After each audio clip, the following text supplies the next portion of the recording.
The story begins with the boy kneeling before the saint and asking her for help. He promised to give her whatever she asked for, so will she be able to give it to him? The guy wanted to get that one and only chance to be there and help her. When she turned 24, our heroine moved to another reality. She did not understand where she was. In any case, after waking up, it became clear that this was a different world. She immediately noticed a different hair color and different clothes. As soon as she turned to look back, she noticed a whole bunch of people in front of her, bowing to her. One of them turned to the girl and said that he was glad to welcome her, God's grace. Our heroine, of course, did not understand what it meant. Having got here, she became Saint Emilian. Even with her acting talent, it wasn't easy to become a saint in one day. However, learning from her own mistakes, she has been able to hold out here for 6 months now. To some extent, she was recognized as a saint, so she could freely visit the palace. Our heroine suddenly realized that she just wanted to walk in the garden, so she came earlier, but on her way, she met the Duke's daughter, Lonella Nestro. The girl, perplexed, asked her interlocutor if he was telling the truth. Next to her, it seemed, was the son of some marquis. The guy was telling Lonella that it was not hard for him at all. The kind and beautiful famous daughter of Duke Lonella Nestro. If this world were a novel world, she would definitely be the main character. At first, Emilian even envied her because there were always many handsome men around her. But now, she is very glad that she did not fall in love with one of the men who were hanging around her. As a result, we have the main character who is being offended. Following her is the main character who is eternally in love with her and runs after her. And of course, the saint who lost her head over the main character, who would soon turn into a villain. Although she has a lot to learn, there is no time to think about men when she is busy with work all day. In any case, what is most important is that the difference in the behavior of men with Lonella and with our heroine was noticeable to the naked eye. Love and recognition directed at one person, so Emilian didn't expect much since their attention was not focused on her. In the end, the Marquise's son gave the girl something that made her incredibly happy. She promised that all expenses would be reimbursed by the duchy. The guy said in surprise that it was not worth doing because it was a gift from the heart. He immediately handed her the book. However, Lonella Nestro said that this will not work. This must be paid for without fail. But she was still very happy. She also said that she would soon have a meeting with the crown prince, so she didn't know how to leave, leaving Mr. Itoa. The guy immediately became embarrassed. Our heroine laughed and couldn't believe her eyes. Were they really flirting? However, at that moment, she noticed a very suspicious look from Lady Lonella. Our heroine recognized it instantly. A very surprising pretense, or rather acting. It all seemed to be just a wonderful performance. One way or another, our heroine turned around and went about her business, even though this whole situation was very interesting. After some time, the girl greeted His Highness. The man told her to sit down. Emilian was surprised. He invited her himself, but in the end, he didn't even say hello to her. The guy stuck his nose up in the air just because he was a prince. However, the crown prince of the Vezaloyal Empire, Casidora Macron, Vezaloyal, told our heroine that he wanted to talk to her. The girl said that she listens to him. To herself, she thought how handsome he is, but unfortunately, he doesn't have the character. Casidora Macron reminded her that there would soon be a hunting competition that would be hosted by the imperial family, but after that, there would be a banquet, and he would need her help. Emilian immediately assumed that someone was forcing him, at which point the guy said that because Nella insisted, he wanted her to take part. Nella, that's what they affectionately call the Duke's daughter. In any case, it was necessary to listen to him. Emilian asked if she could find out the reason for the help. Casidora Macron told her that it was his guess, but he had recently reported to the shrine that the number of monsters had increased.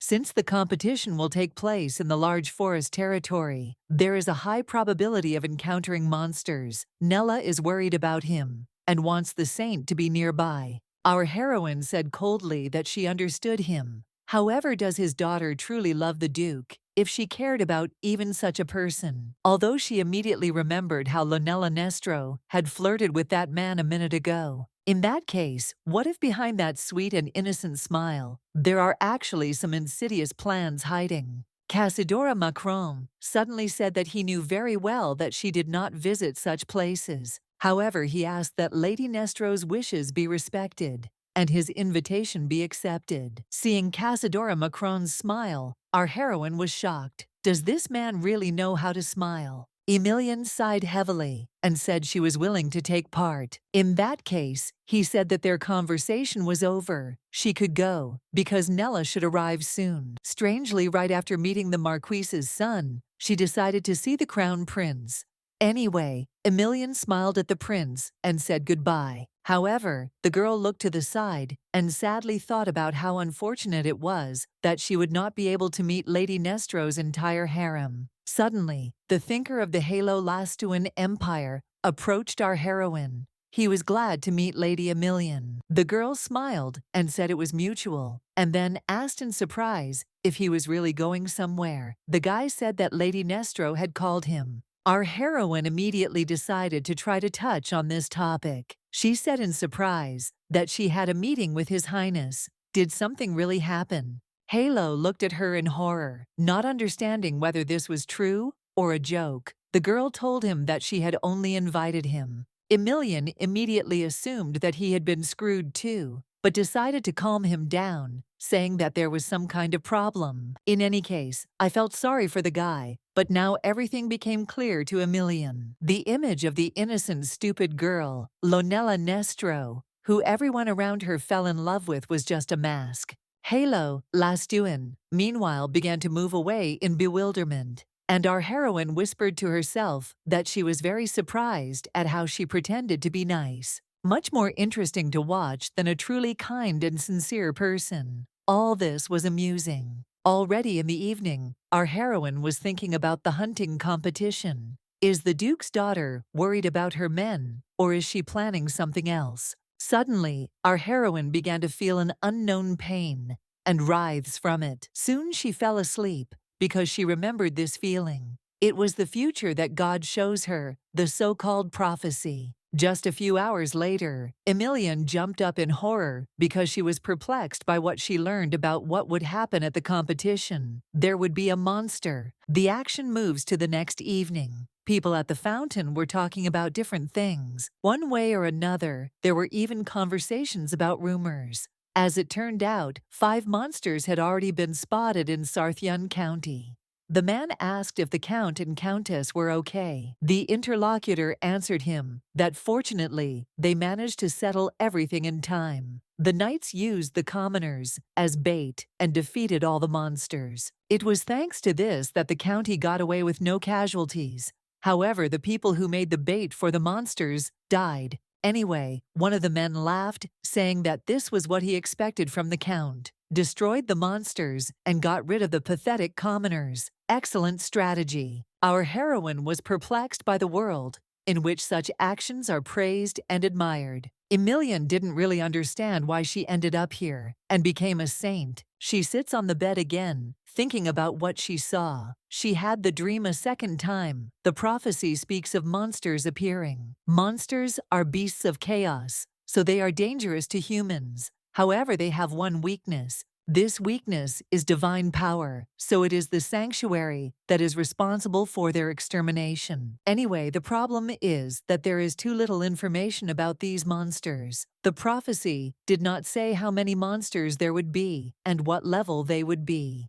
If it was a low level, then even ordinary knights could handle it. But monsters above the average level could only be killed with divine power. She immediately wondered if she should report the prophecy so that the hunting competition would be cancelled. But if she did, the aristocrats would use bait again. She couldn't involve people in all this and let it happen again. The girl was sure that these freaks wouldn't cancel the tournament just for this reason. In that case, she decided to observe first. Either way, she was glad to have been invited to the event. At that moment, a guy knocked on Lady Emilian's door and said that it was Lenavin, and he was already back. The girl got out of bed and went towards the door to open it. She understood that it was time for dinner. Opening the door, she saw Lenevin, who was the high priest, standing in front of her. The guy welcomed God's grace. Our heroine greeted him and said that she thought he would be late because he left in a hurry.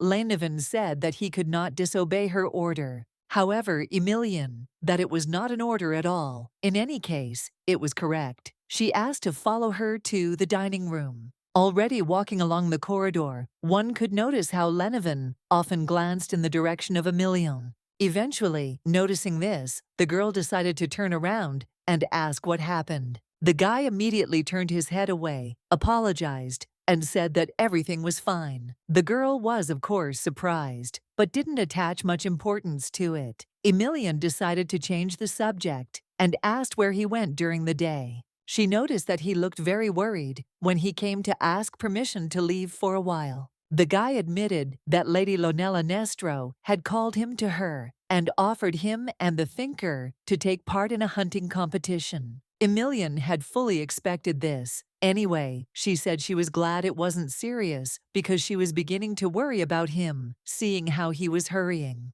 The guy admitted that Lady Nestro had never called him first, and he probably just got nervous without even noticing it. Emilian couldn't hide her smile from the realization that Lonella had even charmed the high priest. Our heroine decided to say that she would also take part in the competition. Despite the surprised question from Lenevin, our heroine thought about who would ultimately become the only winner who would be able to win her heart. The action moves to the next day to Emilian's office.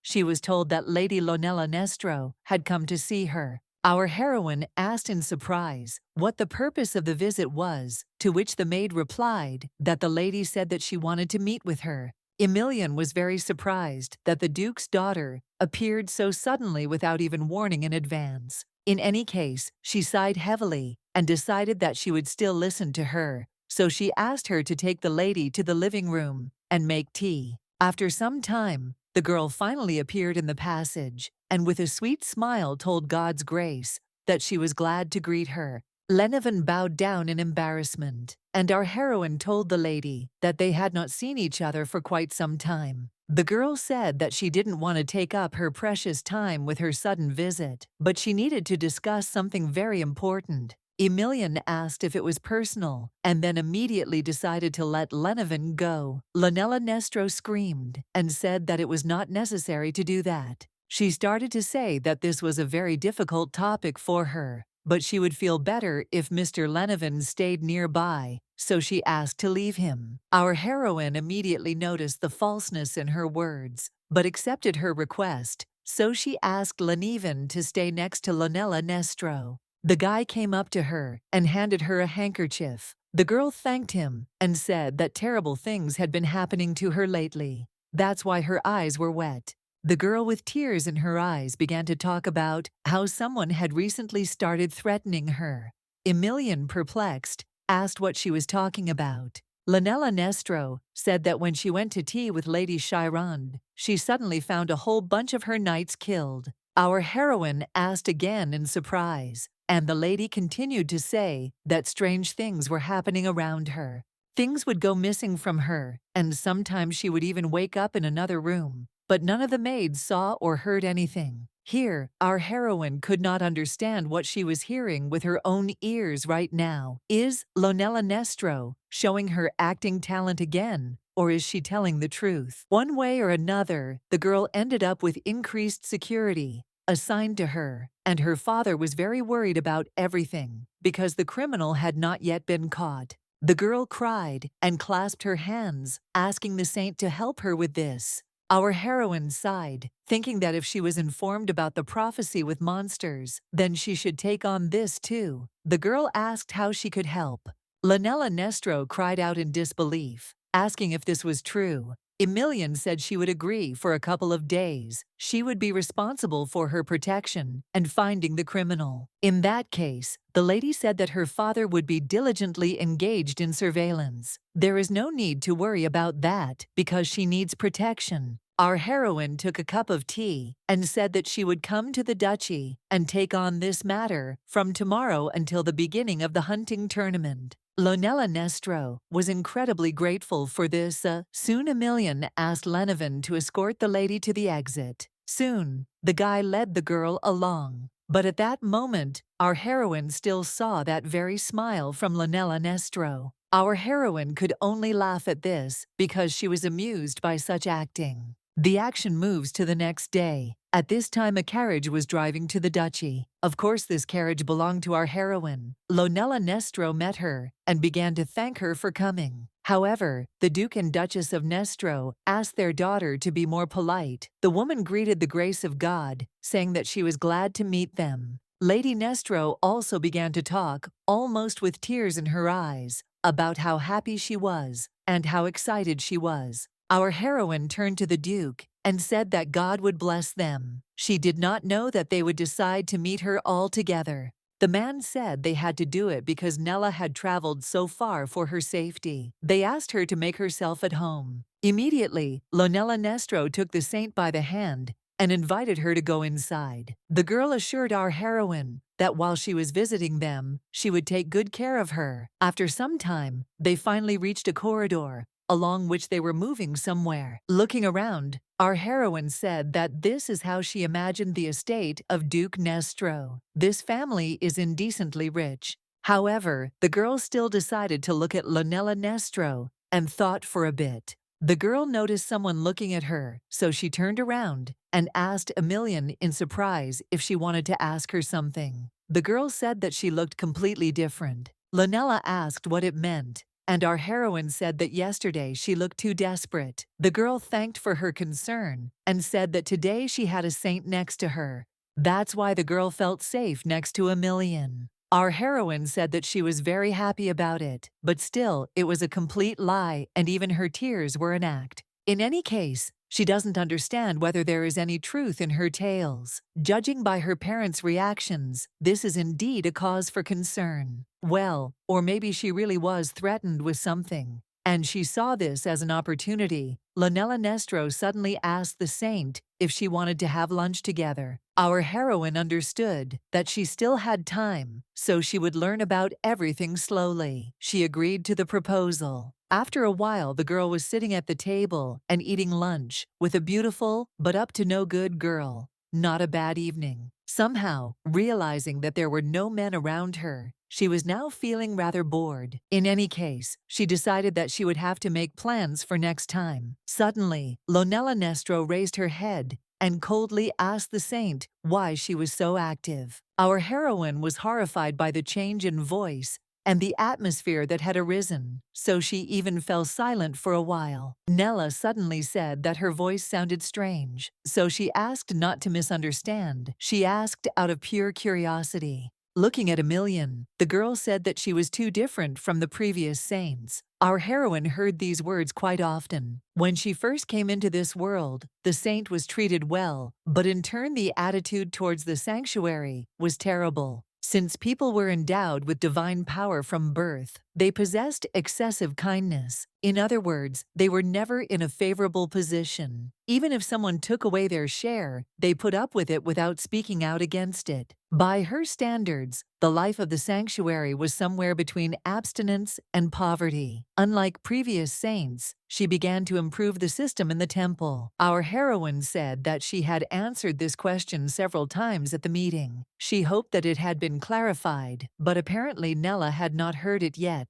The girl said that this was all for the preservation of the sanctuary. The saint was chosen from outside to prevent the dark future of the church. Emilia nodded her head and said that it was absolutely true. Nella continued saying that the sanctuary was flourishing now, but the saint still acts like she's missing something and wants to know what it is. Our heroine thought for a moment and soon said that she agreed. Greed took hold of her. Anyway, she raised her glass and said that if she continued to try hard, then things will get much better soon. She took a sip shortly after. Lonella Nestro clapped her hand loudly, but quite calmly, and soon sat silently. The action moves to the day of the hunting competition. Today, our heroines work to protect Lady Nestro has finally come to an end. Lenevin smiled and said to God's grace that she had done her best. Emilian replied that she had seen nothing that could threaten Lady Nestro. The high priest asked what about the Duke's investigation. Our heroine said that they hadn't talked about it, but judging by the atmosphere, they had reached a dead end. In the end, Lunella Nestro made her worry about the murder, and her reaction was strange. Emilian could not leave this matter alone. The girl said that they needed to send a priest to help them with the investigation. At that moment, all the ladies exclaimed in surprise. The reason for this was the carriage from which the handsome Prince Casidora Macron began to emerge. All the girls started talking about how handsome and charismatic he was today. Emilian just snorted, saying that his carriage was shining from miles away. Soon after, the prince, Lady Nestro, followed him, to whom Casidora Macron offered his hand. People instantly changed their admiration to shock because they couldn't understand how this was possible.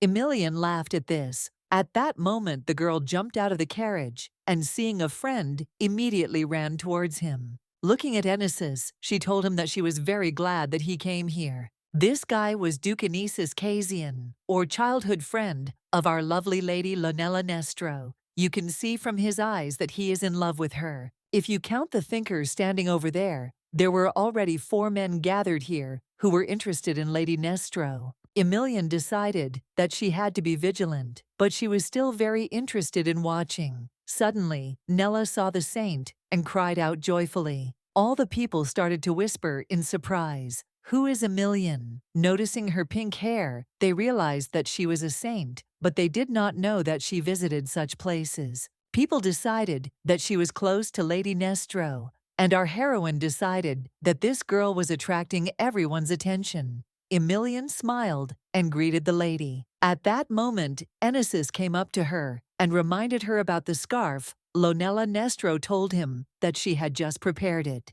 When knights go to war in the Empire, the knight's beloved gives him her handkerchief. With this, she blesses him and wishes him to return victorious. Lunella Nestro held up a scarf and said it had embroidery in his favorite color, Anisis. She asked him if he liked it. The guy smiled and told her to tie the scarf on her wrist.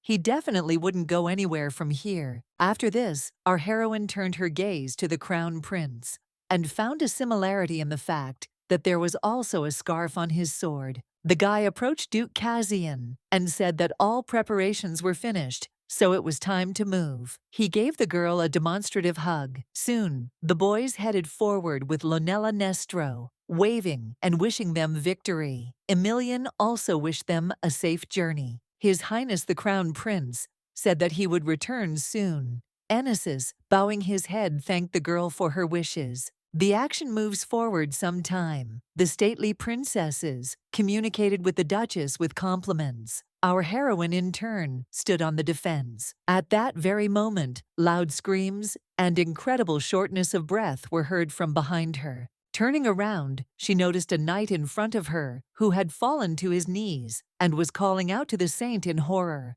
Emilian approached him and asked him to catch his breath, and soon asked what happened. Finally catching his breath, the guy said that His Highness had been attacked by a monster in the forest. Our heroine was incredibly terrified. There was a moderate panic around this news. However, our heroine was perplexed and asked how this had happened. Monsters. She said that they should have avoided casualties altogether. The knight apologized and said that the signal fire simply had not been lit. Emilian looked down and said it wasn't his fault. She hadn't found any traces on her initial inspection. So how did they appear? The guy said the monster was supposedly above average. Many went to the scene, but most were injured. Emilian asked to give her the exact location because she needed to send reinforcements there. However, at that very moment, someone began to shout in confusion and stop Lady Nestro, who was heading into the forest. Our heroine instantly clicked her tongue and asked what was wrong with this girl. Where was she running? Not understanding what was happening, the girl decided to run after Lady Nestro. She ran and assumed that Nella would hardly have run there without any thoughts. Could she really have trusted her to protect the rear? Emilian still didn't know, but she understood that the lady was clearly counting on something. Suddenly, our heroine stopped because a strong smell of blood hit her nose. Meanwhile, Lady Nestro sat next to the prince, asking him to be patient for a little while, because the saint would soon come, and the monsters would be killed. The guy smiled and told her that only she had come at such a moment. Lonella Nestro asked him with tears in her eyes, who else, if not her? The prince said that everything was fine. Emilian, noticing the prince, was glad, because at least he could speak. However, at that moment, the guy heard a strange rustling sound behind him in the bushes, so he immediately turned around. With all his might, he threw the dagger which cut Emilian's cheek, and soon became embedded in a tree. The guy himself was scared, and Lonella Nestro was perplexed, and at the same time joyfully screamed. Anyway, the lady asked to heal His Highness. Our heroine said it would take a moment. Having started to treat the crown prince's wounds, she was even surprised that he was still conscious with such injuries. However, she noticed that the recovery was very slow, which meant suddenly Lady Nestro's voice was heard from behind, asking why it was healing so poorly. Emilian explained that it was because of the monster's poison. The wound was starting to open up, despite her using the healing power. Anyway, she said that she had given him first aid, and that once the poison was completely out of his system, he would feel better. First, they would need to. The saint did not have time to finish her plan of action, because at that very moment, she heard and soon saw a huge monster behind her. The crown prince immediately stood up and asked Lady Nestro to step back. However, the crown prince was also asked to stand behind him. The boy was surprised. These words came from the mouth of Emilian, who told them that she would protect them. Then the girl looked at the monster's secretions and wondered, was the prince really injured by this acid-like poison? The monster's body was full of injuries from the battle with the knights, and its speed was slow. Was it tired? Our heroine had never encountered a monster above a lower level before, so she was worried, but she thought she could handle it. At that very moment, a pile of poison flew past Emilian, who was taking off her gloves. The girl knew for sure that if it hit her, she wouldn't be able to handle it. She was lucky that she managed to dodge it, but if the monster surrounded her, she would be finished. At that moment, she began to examine the giant, wondering if he had any injuries incompatible with life. Soon she noticed one. Right now, it was the right time to attack when the monster had not yet decided on its target.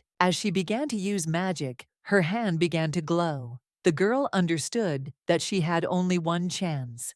At that very moment, she began to attack. Shortly after, there was a loud explosion, followed by a flash. As soon as the prince raised his head, he noticed a monster with a huge hole in its body in front of him. The guy covering Lady Nestro with himself looked at the monster in surprise and asked if he was dead. Our heroine kicked him to check and immediately said that he was dead. She was worried that he would smell the blood, but it was still good that the monster did not focus on it. In this case, the girl approached the prince and holding out her hand, told them to get up.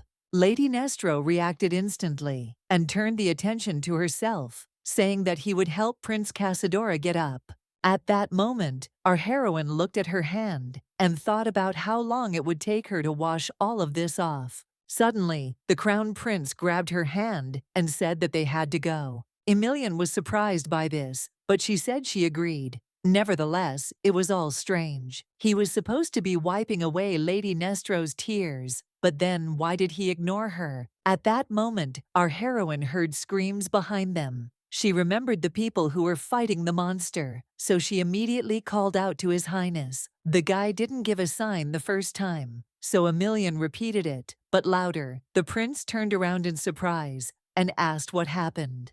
Putting on her glove, the girl said that there were still wounded there, so she needed to leave. Lonella Nestro looked out from behind Casadora Macron in surprise and told the saint that she had to heal His Highness first. Emilian, knowing the rules and values of this world, understood this, but still told them to go back because there would be priests waiting for them who would help.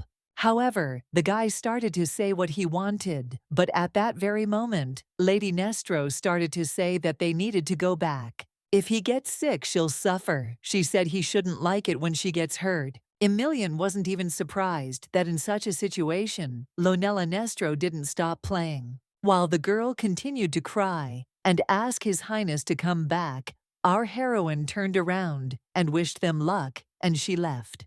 In the end, Prince and Lady Nestro turned around and went their way, but the guy still looked after Emilian. Soon evening came. Because Emilian brought many priests, the situation was quickly brought under control, and there were no casualties. Now, our heroine understood that she had stayed to cure the prince, poisoned by the monster's venom, but still. At that moment, the bewildered cries of Enesis were heard asking Nella if she understood what she was doing. The girl looked at him in bewilderment and asked why the hell he was yelling at her. Looking at these two, our heroine couldn't even understand why the situation turned out this way. A minute earlier, our heroine was telling the crown prince that she had done everything she could at the moment, and besides, the wound had already healed. Only because of the poison remaining in his body will he feel pain. But this pain will go away and get better over time, so there is no need to worry. Lonella Nestro asked in surprise if her power was not enough to remove all the poison from her body. Emilian said that it would take too many victims. That's why she said that being a saint, she couldn't allow the prince to lose consciousness from unbearable pain. In that case, the guy also agreed. Our heroine suddenly told him that she would advise him to visit the sanctuary for some time. If he were under the shade of the healing tree, he would recover faster. However, she noticed that he was thinking. It was not surprising since he did not want the imperial family to be indebted to the shrine. Overall, he looks healthy, so he should do it himself. At that moment, Casador Macron said that he would do so. Our heroine was very surprised by this answer, so she asked if he was serious. The guy said it was true, and then asked what the problem was. Emilian said it was fine, and then asked Lady Nestro to help His Highness. They needed someone to look after him while he was going to the temple, and she, more than anyone else, was concerned about his well-being, so she was the right person. Lonella Nestro immediately said that she agreed. It would be an honor for her. She would really like His Highness to recover soon. In that case, she said that he would soon recover. The guy said thank you in a drawn-out voice. However, she asked to thank not her, but the saint. She would be near him so that he would not get bored. Emilian noticed that she was still skillfully pretending. Does she really want to strengthen her position next to the crown prince? This is the question our heroine asked herself. Everyone knew that Casador Macron would become an emperor in the future, but if she married him, she would no longer be able to dream of the harem she now has. Maybe this girl wants to have a blast before her wedding. In that case, it would be a shame if, at that moment, Enesis burst into the room. Lonella Nestro looked at her friend in surprise. The guy started yelling at her and asking what she was doing. Did she understand it? The girl asked why he was shouting, and Enesis asked how she could run away into the forest all alone. What if something happened to her? Lonella Nestro told him not to shout, and then said that she could not sit idly by while His Highness found himself in such a situation. The guy started saying that priests were supposed to come to the rescue. Lonella Nestro grabbed the saint and said that she believed that she would come for her. Our heroine did not understand why the situation turned out this way. Emilian, in any case, told Duke Cassian that His Highness needed peace now. Enesis immediately bowed and apologized to His Highness. The prince said that it was not worth doing. He himself was surprised to see Nella. By this world's standards, Lady Nestro's behavior is not to be condemned because she rushed to help the crown prince of this empire himself. But still, the fact that Duke Cassian was so angry meant that he was very worried about Lonella's condition. And by the way, she was sure that the Duke was jealous because he was the crown prince. Besides, these two were also tense. At that moment, a woman entered the room. and told the saint that His Highness's guard had arrived. That was good. Our heroine then told Lady Nestro that she was leaving the care of His Highness to her. The girl immediately grabbed the saint's hand and asked her to wait. She said that if Emilian didn't mind, she would like to return with her, as she was grateful to her for saving His Highness. Our heroine asked again in surprise. In her head, she wondered why Lonella did not want to be alone with the crown prince. Immediately, Emilian turned her gaze to the prince, who also looked at her. Soon he turned his head and asked the saint to do as Nella asked. Of course, our heroine was very surprised by this, but she still agreed. Lonella Nestro happily began to say how happy she was about this. Already in the carriage, the girl assumed that the saint was tired, but still she did not expect anything else from her. She is the grace of God. Emilian said that she could not act differently. The lady suddenly said that in fact, Inessus was right. In that situation there was no point in going alone, because she would have simply died. She began to say, embarrassed, that she had hoped and prayed until the end. And yet, as if by a miracle, she had appeared. For a second, Emilian seemed like an angel to her. Our heroine smiled and told her that it was her debt. In any case, Lonella Nestro said that she owed her and thanked her again. By the way, she said that if she needed help from the Nestro Duchy, she could contact them at any time. Emilian was glad about that. However, it was incredible. Lonella Nestro's performance was simply incredible. If she hadn't noticed the hostility on the very first day she arrived at the Duke's estate, she wouldn't have realized now that all her words were lies. Lonella Nestro suddenly said that the banquet was also cancelled, because when something like this happened, it couldn't be held. Emilian heard that she had prepared everything for the banquet, so she understands her sadness. Sighing, the girl said that it was so, and her brother was supposed to come. She had a lot of plans. Emilian asked which brother she was talking about. Does she really have a brother or an heir to the duchy? If you think about it, our heroine only knows that he is studying abroad. Lonella Nestro said he had to finish his studies and come back, so she asked if she could invite her when he arrived. She explained that they were planning a family get-together, so if the saint took part, the regret about the cancelled banquet would immediately disappear.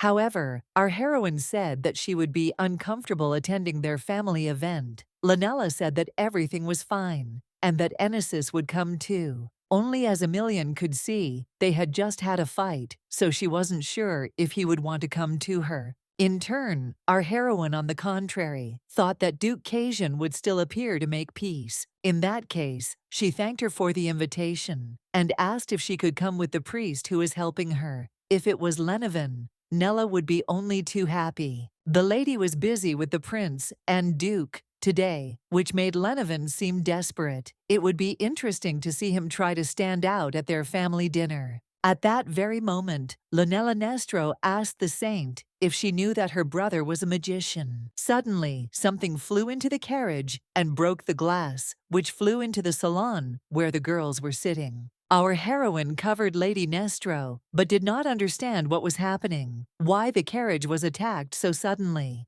At that very moment, an unknown guy approached the carriage. Could it really be he who attacked them? At that moment, the guy just looked into the carriage in surprise and suddenly said that he had found her. Emilian still looked at him and did not understand who he was and how he dared to attack the sanctuary carriage. However, at that moment, the guy's face changed in surprise because he was not ready to see a saint inside. He asked what she was doing here. Our heroine screamed in bewilderment and said that this was the sanctuary's carriage, so it was logical that she would be in it. Was his answer satisfactory? Soon, the girl asked to be allowed to ask her a question. She wanted to know who he was. However, she felt like she had seen this man somewhere, a face too familiar. One way or another, she asked whether it was he who had attacked the carriage. The boy lowered his head guiltily and said in a quiet voice that it was him. At that moment, Lonella Nestro was finally able to open her eyes. At that very moment, she jumped up and cried out in bewilderment, "Brother!" She wanted to know why he was here, and Emilian didn't understand what was going on. One way or another, our heroine soon realized that most likely this guy is the heir to the Nestro duchy. He snapped his fingers and said he had arrived much earlier than expected. Suddenly, the carriage began to shake. Magic! As it turned out, he lifted them into the air to fix the carriage. Mages are as rare as priests, and he also has outstanding abilities. Nevertheless, Lady Nestro happily ran to her brother, and our heroine decided that she could relax. By the way, the coachman and the horses were also fine. Anyway, our heroine looked at the brother and sister and thought again. It was strange that she did not understand who it was right away, because they looked like their parents. However, it was unexpected. She didn't think that Lanella and her brother had such a good relationship. Soon after these thoughts, she noticed the smiles of the two and was very surprised. And again they smiled as if they were playing What Was Wrong with the Nestro Duchy? At this point, Lanella Nestro decided to ask her brother why he attacked the carriage. The guy replied that he smelled the monster, so he decided to take forced measures. Even though our heroine's clothes were stained with his blood, it was still too much. In any case, she introduced herself and said that this whole situation had ruined her mood. The guy bowed down and said his name was Veron Nestro, and he apologized for the way their first meeting had gone. Our heroine didn't understand what kind of emotional apology this was. She decided to say that the white carriages belonged to the sanctuary. So first, she needed to find out everything and then act. The guy said that he understands his guilt and will take it into account. Lanella Nestro also began to apologize for her brother to Lady Emilian. Our heroine thought that although it seemed like they were getting along well, their relationship could be completely different. At that moment, Lanella Nestro hugged her brother and said that she would go with him and that she would visit the sanctuary another time. In this case, our heroine said that she understood her and wished them a good rest. After some time, Emilian herself was resting in the bathroom. The dagger the crown prince threw grazed her face, and it still hurts. It's not like you want to be a saint. Although it contains a large amount of divine power, unfortunately, it cannot heal itself, but its recovery speed is much faster. If death is not destined for her by fate, then she will not die because her body is divine grace. However, she wondered why she felt pain. Maybe she hadn't been blessed at all. By the way, Veron said he smelled a monster. A person without divine power,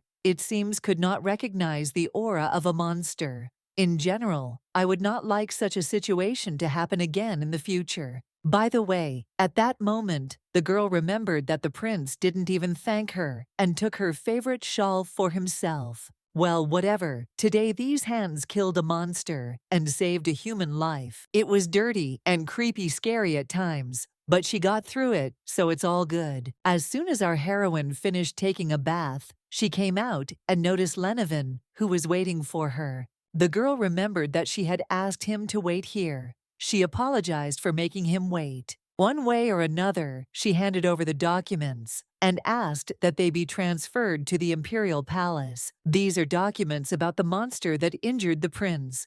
The emperor will ask her to find out, so she prepared everything in advance. Right after that, our heroine said that that was all she wanted to say, so he could go. However, Lenevin at that moment said that she had received a letter from the palace. The girl asked what it said. The guy said that instead of the cancelled banquet, they were planning to hold a celebration in her honor. Our heroine asked again. The guy said that this was the emperor's gratitude for saving the crown prince. His Highness needs peace, so he is unlikely to get it. In any case, Lenevin began to say that if she didn't want it, he would understand and pass it on. However, Emilian told him that everything was fine, and then asked him to tell the emperor that she would be there. The celebration is dedicated to her, but it will be held in the palace. If Lady Nestro comes, she will drag her entire harem with her. But in any case, she decided that there was no way she could miss out on any fun that might be there. At that moment, she noticed a group of people standing outside her door, so she asked them to come in.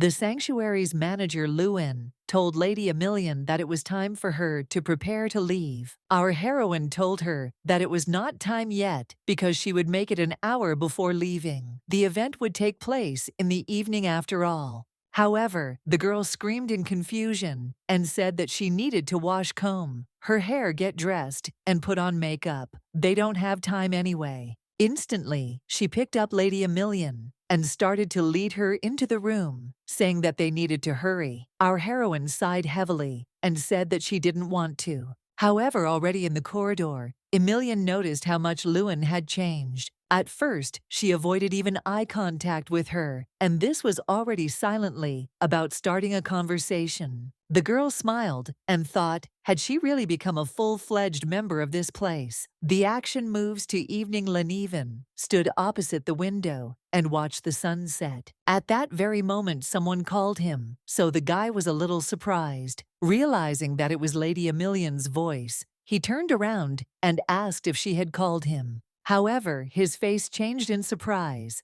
In front of him stood the incredibly beautiful Emilian, telling him that he looked good today. But the guy still looked at her in bewilderment and said that she looked very good, unlike him. Emilian thanked him shyly. However, the guy bowed and said that he would accompany her today. Already walking, she said that he usually visits such places instead of her, and she is grateful to him for that. The guy said it was his duty to help her, but he asked if she was really okay. Our heroine didn't quite understand his words. Lenevin explained that he always thought that she tried to avoid such events. It seemed like something happened then that confused her, didn't it? Emilian thought about it. Lenevin had always been concerned about her behavior. She thought he only cared about Lady Nestro, although maybe he just had a kind soul. Anyway, she apologized for making him worry because everything was fine. Then he said he could only be happy. One way or another, our heroine told him not to think about her and to concentrate more on himself. It turned out that our heroine is very fickle. She couldn't stand these events before. However, today was different. At that moment, Lenevin and Emilian entered the room and were greeted. Only this was done by the one who announced those who were coming. In turn, the rest of the audience did not say a word, but on the contrary, silently looked around. Emilian certainly noticed that the early buzz of conversation had changed to silence as they entered. Were they discussing sanctuary matters? After she became a saint, some of the aristocrats began to look at the shrine with hostility. But she acted fairly so that the shrine would receive a share. She increased the budget of the sanctuary, so some people thought I was stealing money that should have gone into their pockets. But still, if the sanctuary disappears, there will be very big losses. One way or another, our heroine offered Lenevin to sit down. The guy agreed. Then he said that aristocrats usually arrived slowly. According to the plan, they were supposed to be among the last to enter, but they arrived quickly. Emilian also noticed that it came out faster than last time, which means there was no need to rush. Lewin. At this point, the next couple began to be announced. Lonella Nestro and her companion Duke Anisis Cassian arrived at the event. Everyone immediately started saying how beautiful they were. They reacted differently to Lenevin. Suddenly, a stranger approached our heroine and greeted her. The guy bowed before Emilian and told her that he was always at her disposal. What was this disdain in his greeting? Our heroine asked who it was, and Lenevin answered her that it was the second son of Count Mozio. In that case, Emilian turned to him again and said hello. The guy told her that he had participated in a hunting tournament. Didn't she recognize him? The girl smiled and told him that there was no time for dating because he himself knew what happened. The boy nodded his head and said that he had heard about how she had helped his knights as well, so he was grateful that she had bestowed her attention on his pathetic subordinates. And so, this nasty assessing look and self-confident smile has revealed itself. There are people who are trying in every way to hurt our heroine. However, at that moment, the guy said that if Emilian didn't mind, they could dance. But our heroine immediately refused. She smiled, saying that she was glad to meet him, but still wished him a good time. Mozio was perplexed and didn't even have time to say a word. But Lenevin took Emilian, and at her request, they quickly went for a walk somewhere. The guy wanted to catch up with her, but at that moment, he was simply blocked by Lanella Nestro and Enesis, who noticed God's grace and greeted her. The girl said that God blessed them. Soon she asked the lady if she had solved the problems with her family. The girl smiled and said that thanks to Emilian, everything was fine. However, she assumed that she was tired. Then so did she manage to have a good rest. Suddenly, people began to greet the grace of God. They greeted her ladyship, asked how Lenevin was doing, and how Duke Nestro was doing. When our heroes walked together, everyone avoided looking in their direction and kept their distance. However, as soon as Lanella Nestro approached them, suddenly, all the people pounced on them like bees on a hive. Enesis at this point said that due to the hustle and bustle of the hunting competition, he had not been able to express his gratitude to her. He bowed down to her and thanked her for saving Nella. Emilian told him not to do that. She knew for sure that Duke Cassian was not against the sanctuary, or he was trying to control himself in front of his beloved.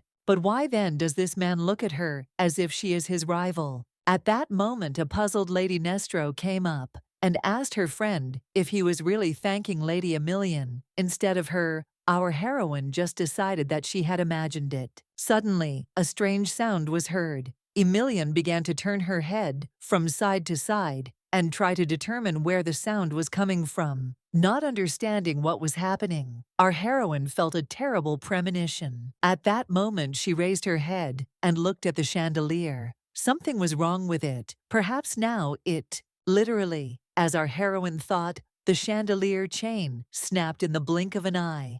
Everyone screamed in horror, but our heroine instantly pushed Lenevin away from herself. With great difficulty, the girl dodged, but the chandelier slightly hit her. Lenevin, realizing what was happening, asked the lady in horror if she was okay. The girl turned around and said that she was almost unaffected. Then she wanted to say something to Lenevin, but suddenly she felt sick. The guy ran up to her in horror and asked again how she felt. Emilian said that everything was fine, but asked to examine the chandelier. The guy still insisted that he needed to examine her wound. The girl said that it was unnecessary, and it would be better to quickly figure out if there were any oddities. Lenevin was certainly shocked, and not a little shocked, but still said that he would be back soon. Our heroine, holding his hand, told the high priest that she had hopes for him. Meanwhile, panic began. Among the public, people were horrified by the sight of blood. One of the men at that moment shouted, saying that he asked to call the palace physician. Our heroine immediately assumed that the fragments had scattered everywhere. At that moment, she noticed Halo Lastuin, who was writhing in pain and confusion.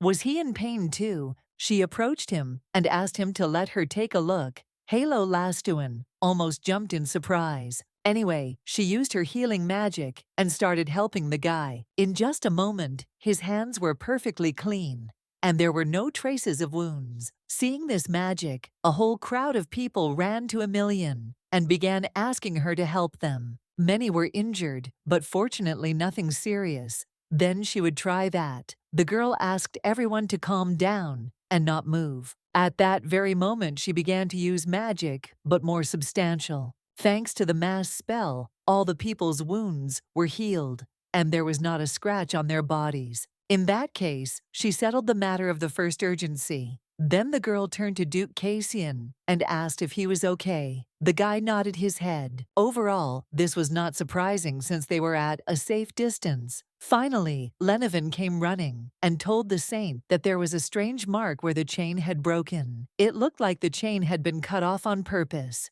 He didn't find the tool, so he decided that magic was used, and that the monster's poison was found on many of the crystals in the chandelier. Our heroine seemed to feel that her head was spinning, not from pain. Ordinary poison does not affect her, but the monster's poison can. Either way, it was strange. If normal people were to suffer from the poison, their wounds wouldn't heal so quickly, and she didn't notice any signs of poisoning in anyone. The guy wanted to say that he himself didn't understand, but at that moment, all the people around him began to say in bewilderment, that they hoped that everything would be okay. Our heroine clapped her hands to get their attention and asked them to be quiet. The chandelier fell right above her head, so everyone probably knows what she's getting at. The girl screamed and asked angrily how they dared to underestimate her. Did they really despise the sanctuary that much? That is why she decided to announce in the name of Saint Emilian that from now on, the sanctuary would completely suspend its monster extermination activities.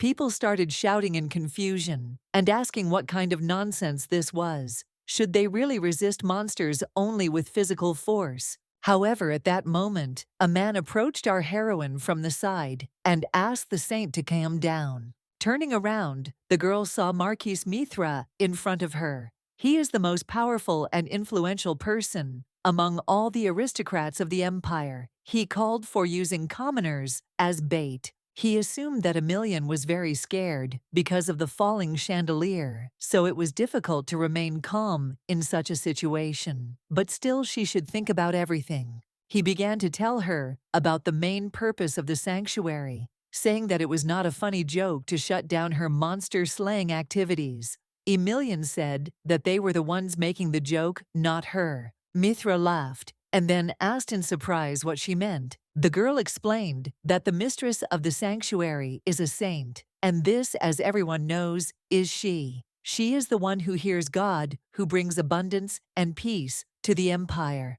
It was for their sake that she decided to suspend the activities of the sanctuary. People whispered in confusion, asking what this meant. The girl said that their treatment of the god's beloved could only anger the god himself, but she did not want the god to punish them. In that case, it was she who decided to take on their punishment. What was better, to remain without the support of the temple or to be punished by heaven? Mithra, perplexed, began to ask what if that happened? What was the point of the shrine's existence then? Emilian reminded that it's not just about eliminating monsters, they're just taking a short break. Then she said that this would last until the criminal who attempted to kill the saint was found. So she thought everyone was in agreement. The man asked if she really wanted them to catch the attacker. What if it was just an accident? What if there is no criminal? The sanctuary will never fulfill its duties again. It's funny that there is a lot of evidence, and he still stands his ground.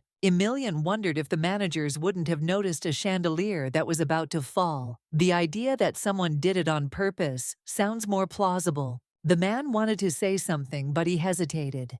As soon as she touched on the subject of the title's influence, he immediately fell silent. Soon, Emilian asked all people not to forget that she is the deputy of God himself, so she punishes them. All this time there was only one guy standing on the sidelines who did not join in the discussion. This suspicious man turned out to be Lady Nestro's brother, Veron Nestro. After some time, Lewin approached Lady Emilian in bewilderment, talking about her wound. Our heroine turned around and said that it was nothing, but still asked to bring her a bandage so as not to stain everything around. Soon after, she sat on her bed, thinking about how everything was driving her crazy. Why was it so hard? If the chandelier had fallen on her, she would have been unconscious for at least a month. It is not so easy to kill a saint, but it is still possible to injure her. She is terrified by all these thoughts. Somewhere nearby there is a person attempting to take her life. Should she go abroad? At that moment, Lenevin knocked on our heroine's door. Emilian was surprised, but asked him to come in. As soon as he came in, she asked what happened. The guy said that he brought her some bandages, and he had something to tell her. He apologized if he disturbed her. Anyway, he looked at her and said that she had acted recklessly today. Our heroine asked again in surprise. The guy started shouting, saying that his main task was her safety, so he had to protect her. He confessed that it was impossible to allow her to be hurt. Even if he sacrificed his life, he promised her that she would never. Our heroine asked him not to say this, and then asked if he had come here to say only this. She had suffered, so she needed peace. The guy started mumbling something, but the girl shoved a candy into his mouth and said that she wanted to hear different words from him. He certainly felt guilty for failing to do his duty, but if she left it like this, he would not be able to sleep because of his thoughts. Our heroine looked at him in surprise and asked him if he didn't like the candy. The guy, perplexed, said that he couldn't understand why she liked them. These candies were special Emilian herbal candies with a mint flavor. Because of their characteristic smell, many inhabitants of the empire did not like them. It was a pity that he didn't like the candy, but Emilian asked the high priest to sit down. Soon she asked if today's situation happened to the crown prince. What would the people's reaction be? Would she just run to him? Of course not. They are so obsessed with hierarchy. Duke Kasian was the quickest to react and shield Lady Nestro. However, she, being in the most dangerous zone, was left without attention. According to the laws, the saint is higher than the duke's daughter, but he could not determine whom to protect, and still no one reproached him. It was today that they saw how much the aristocrats underestimated the work of the sanctuary. Means that can be easily controlled. And those who come to the rescue at the first call. Lenevin asked what if in a dangerous situation no one thought of this. Emilian said she limited them to show they had the right to refuse Lenevin. However, asked what if a higher-level monster appeared. Our heroine replied that such monsters are encountered once in 100 years. Now there will be only low-level monsters, and even ordinary knights will be able to cope with them. Lenevin sighed and said she was right. Emilian assured him anyway that she would make an exception if one came along, since she wasn't that strict. There is no law preventing her from doing this. She asked Lenevin if it was true. The guy said, as if in some kind of despair, that it was true. What happened to him? The action, meanwhile, takes us to Marquis Mithra, who was thinking that he had not been so furious for a long time. This devil Emilian appeared out of nowhere and became a saint and started setting conditions. However, she is just a little thing who came here only a year ago. What can she do on her own? The aristocrats keep submitting requests to exterminate monsters. How dare she look down on their society? It would be better to keep a low profile and keep busy, deciding that if she dared to turn her nose up at him, he would make her regret it several times over. Meanwhile, our heroine poured out a whole bunch of letters that were already getting on her nerves. She had no doubt that people would continue to send her requests, implying that they didn't value her. One way or another, she wondered what the criminal who dropped the chandelier on her was doing. The imperial family had said they would look into the matter. At that moment, Lenevin knocked on her room door and said he was coming in. As soon as the guy entered the room, our heroine asked in bewilderment if he hadn't slept. Lenevin said in a long voice that everything was fine. He told her that she should worry about herself. First, Emilian, in turn, said how much aristocrats annoy her. They just don't want to end up in the red. Lenevin also looked at the fire and asked if she thought the sanctuary should help those who needed help. The girl looked at him thoughtfully, and the guy immediately screamed and told her that he in no way wanted to dispute her order. Now he just couldn't accept this fact yet. Nothing less could be expected from a man with innate divine powers. However, Emilian stood her ground, saying that one must always think about one's actions. However, apparently, she didn't explain it clearly, so she asked to give her a little time, and she would try to put everything in its place. After stopping the extermination of monsters, after the chandelier incident, she gave many priests a vacation. They worked without rest, so they deserved it. Lenevin then asked for the others. The rest she sent to the slums to deliver food and bring the sick and orphans here. The guy was surprised. Our heroine told him that he was the high priest, so she asked him to think about what would happen next. He shouldn't feel guilty about the aristocrats. He shouldn't forget about the common people, about the people who are often hurt. Lowering his head, the boy said guiltily that he remembered all the commoners. In that case, our heroine said that she was wrong, because he did not forget, but ignored them. She knew well how things were going in the sanctuary. It was the aristocrats who came with demands, not the common people who were putting pressure on him. Even though Emilian was injured, she still didn't want it to leave a bad mark. The sick and orphans from the slums will come to them. The sick will be here for treatment, and the orphans, why does she want to bring them? The guy asked in bewilderment if she really wanted to improve the protective structure. Our heroine smiled and nodded.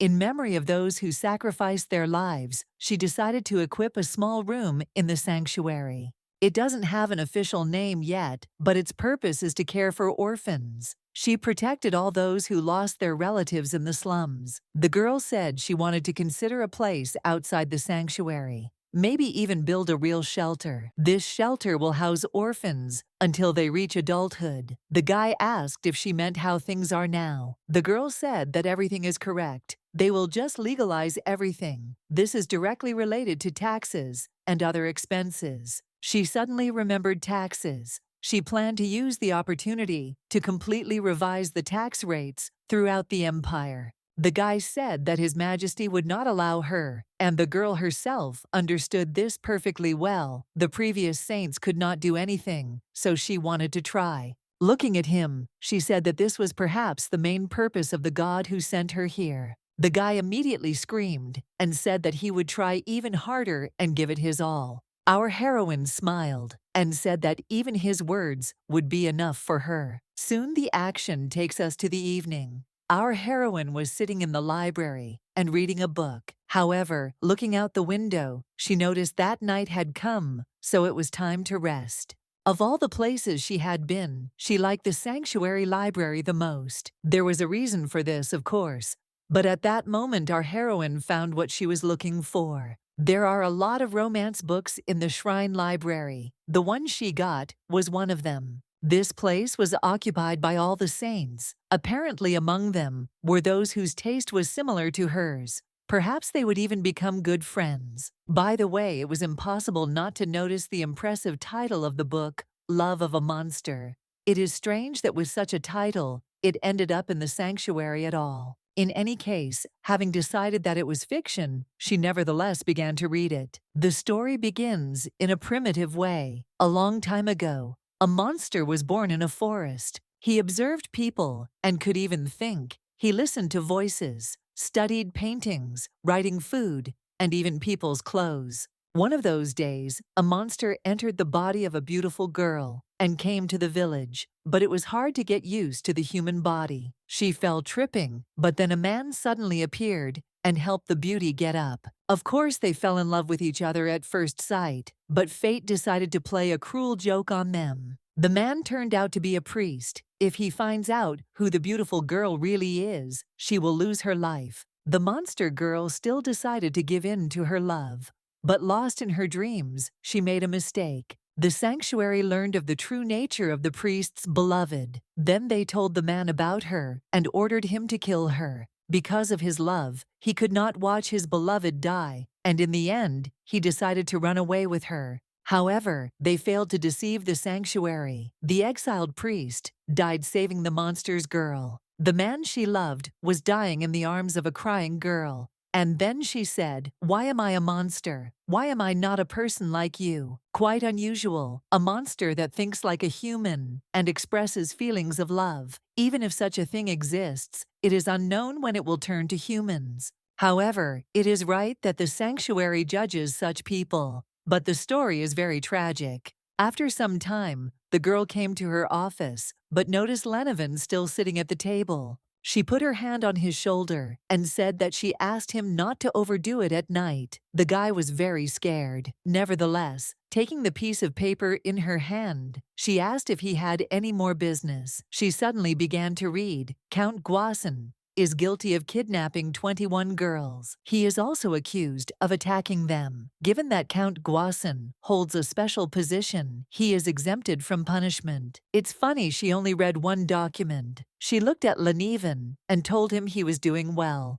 The guy told her that she had entrusted him with this matter. She said that the rotten aristocrats needed to be overthrown, and that would lower taxes. Our heroine said that everything was correct. If they work out the plan, then His Majesty will not be against it. Their opponents will only be aristocrats. Looking at Lenovan, she asked what was wrong. The guy said there were some aristocrats here that he got along well with, and he couldn't believe they had committed multiple crimes. It's hard to do that. Emilian put the document on the table and asked if he was scared. Lenevin said he was. This time the punishment would be much more terrible. Our heroine told him that she knew this well, but if he was afraid to punish sinners, was he a servant of God? He needs to think about the people who became victims because of criminals. If it is for the good of those who suffered, then he should not feel guilty for sending freaks to the very heart of hell. She asked him to think carefully and sort out his thoughts.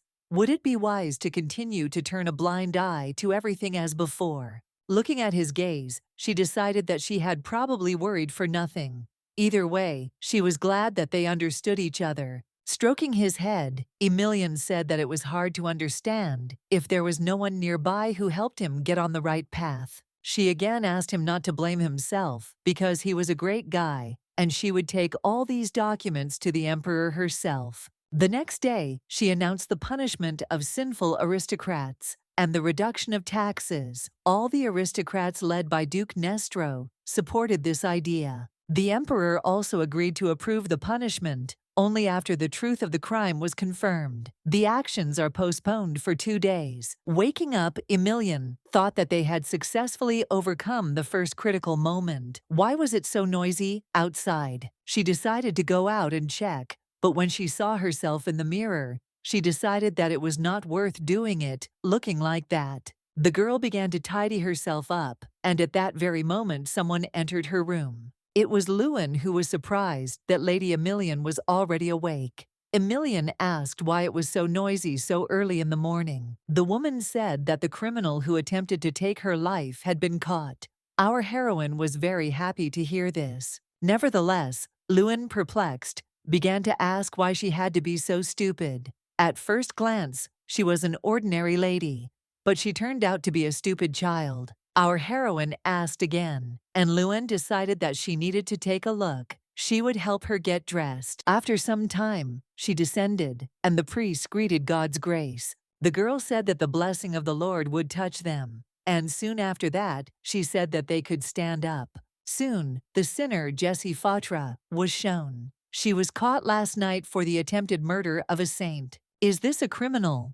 Anyway, Emilian said they did a great job. But why is she like that? The guy said she was resisting. I see His Majesty thought she wanted such an investigation. The proposed punishment was confiscation of property and title of nobility. In any case, our heroine approached her and asked her to stand peacefully, and she would heal her. The saint didn't even have time to touch her, but at that moment she already began to scream incredibly loudly. Emilian understood that the girl was in a panic, so she should hurry. She immediately began to use her magic. After some time, the girl's screams stopped and her tears stopped flowing. She fell to the ground, and our heroine looked at her and asked if she was okay. The girl began to cry again, asking the saint for help because her parents. Turning around, our heroine asked Lenevin to take the sinner inside, and she would personally interrogate her. The girl told everyone that she would go on her own, so the knights could go.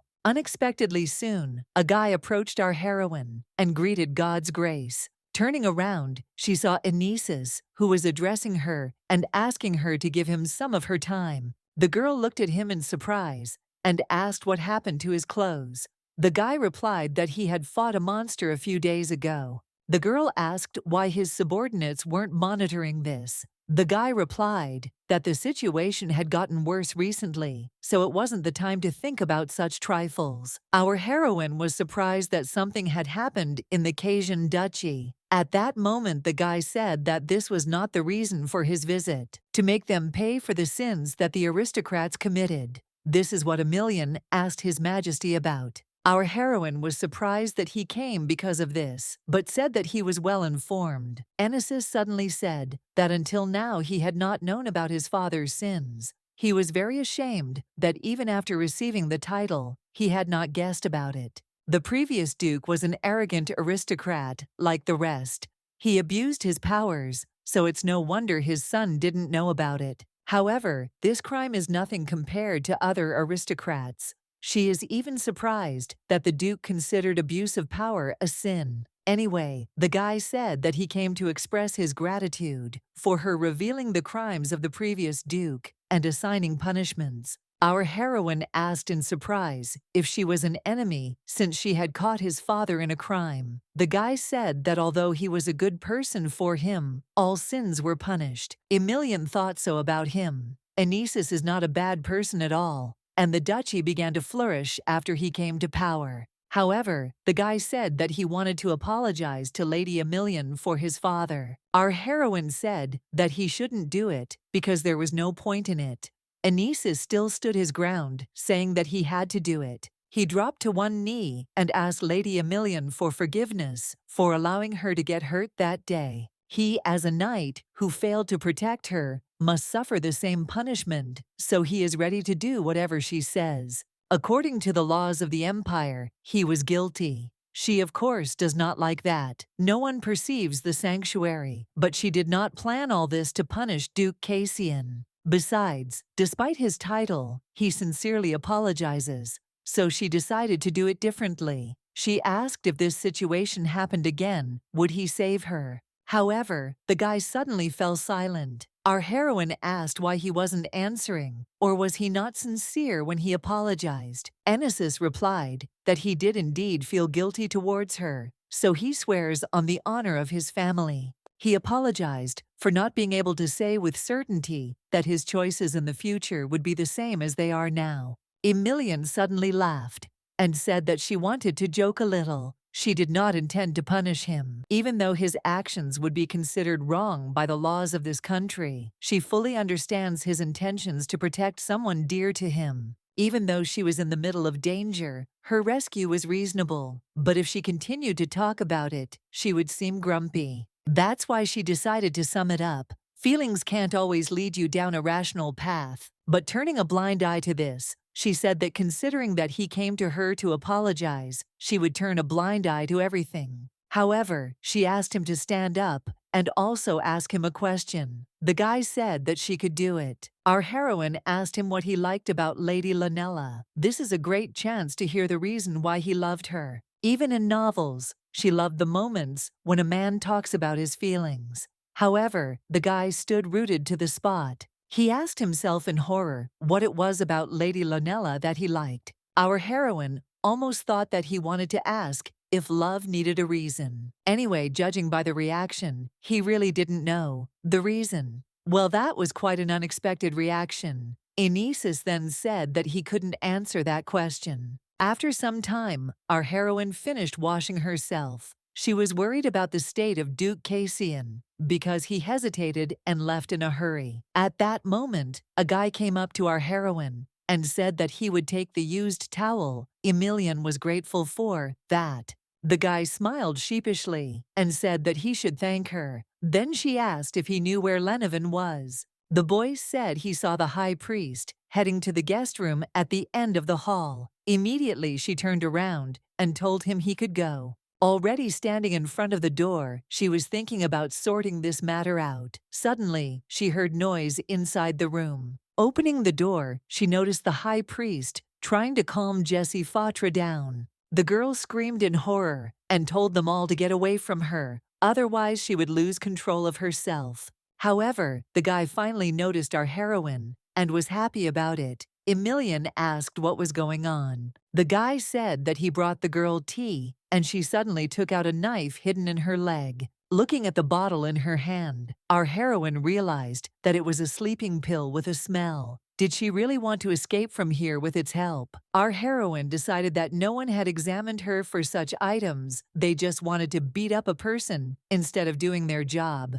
Lenevin confirmed her words, saying that she was brought here immediately. Emilian realized that she had not contacted anyone except the knights. Looking at Jessie Fatra, threatening her, our heroine decided that this could even be to their advantage. One way or another, she asked her to calm down, because if she was going to do something to her, she would not have sent her to this room. However, she disobeyed this request and decided that she was a commando, so she started waving the knife. But suddenly, her dagger fell out of her hand and flew towards our heroine. Soon, Emilian crouched down and picked up the blade, taking it in her hands. Jessie Fatra was incredibly scared. Looking at the evil Emilian, the girl asked in horror to save her. She promised not to do it again. Holding the knife in her hand, our heroine thought, what should she do in this situation? Emilian began to swing the blade demonstratively. Jessie Fautra began to scream in horror, but our heroine suddenly turned to her and asked her to calm down. She was not going to stab her under any circumstances.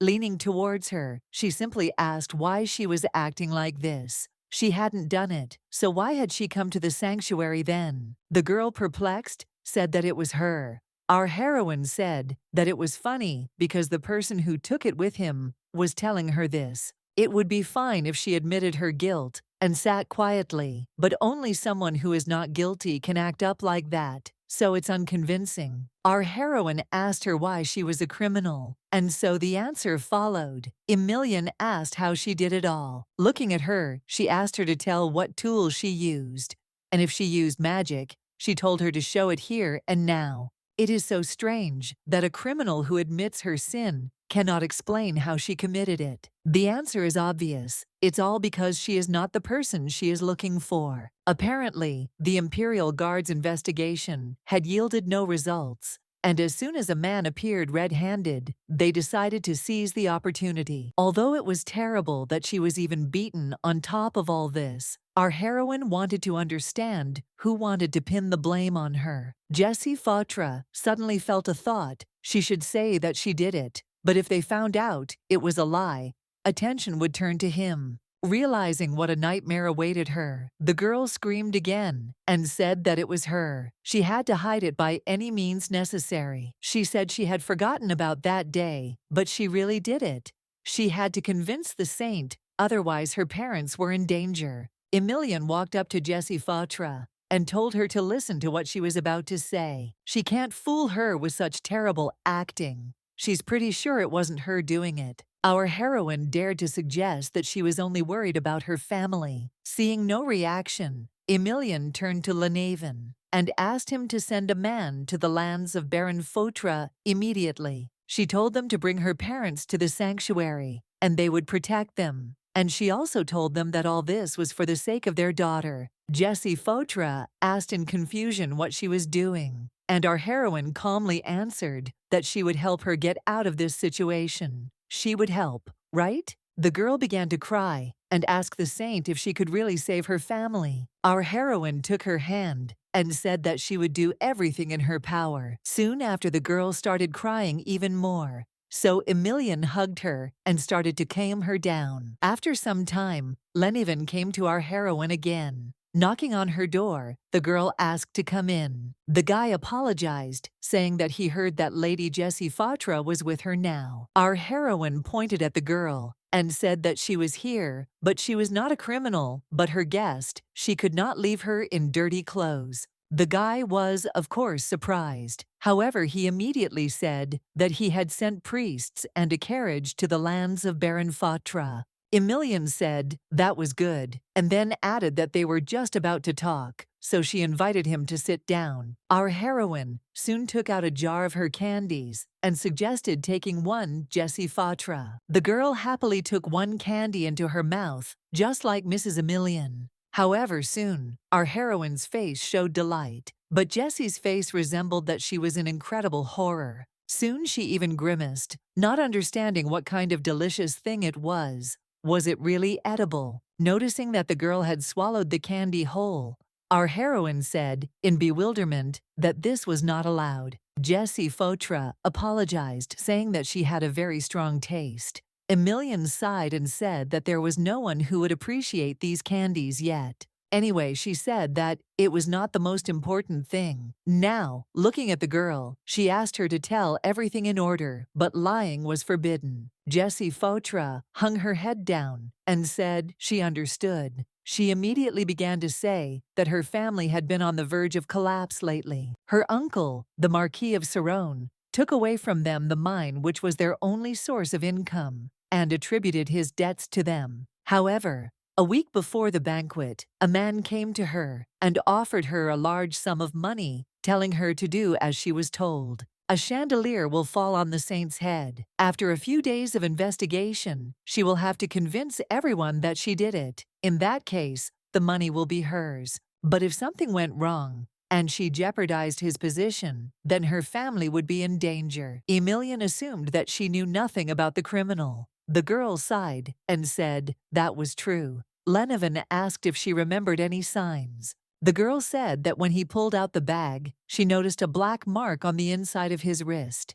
2 snakes that bit the eagle's wings. Our heroine instantly turned to Lenevin in horror, and the guy told her that she was right. It was an anti-divine sect. The anti-god sect is a community of dark magicians who commit evil deeds in secret and do not recognize the sanctuary. They always act secretly, so almost nothing is known about them. Emilian could not even imagine that they were involved in this. The girl told Jessie that she would live with her family in the sanctuary for now, because if there were cultists involved, it would be better to stay here. The girl agreed. Either way, Emilian was not guaranteed a comfortable stay. Since she arrived here as a criminal, she would be the target of displeased glances. Jessie Fatra replied that compared to what she had been through, the terrible thoughts that had consumed her, it meant nothing. In any case, she bowed and thanked him for giving her a chance.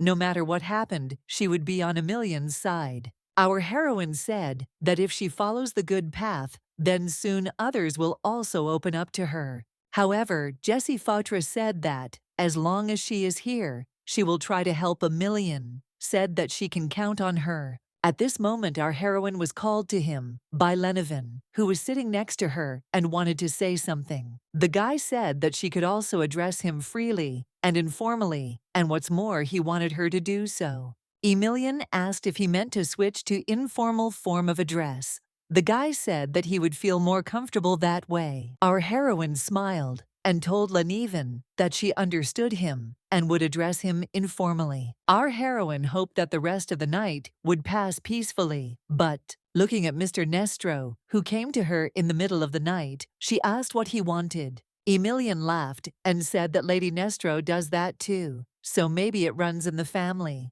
showing up unannounced.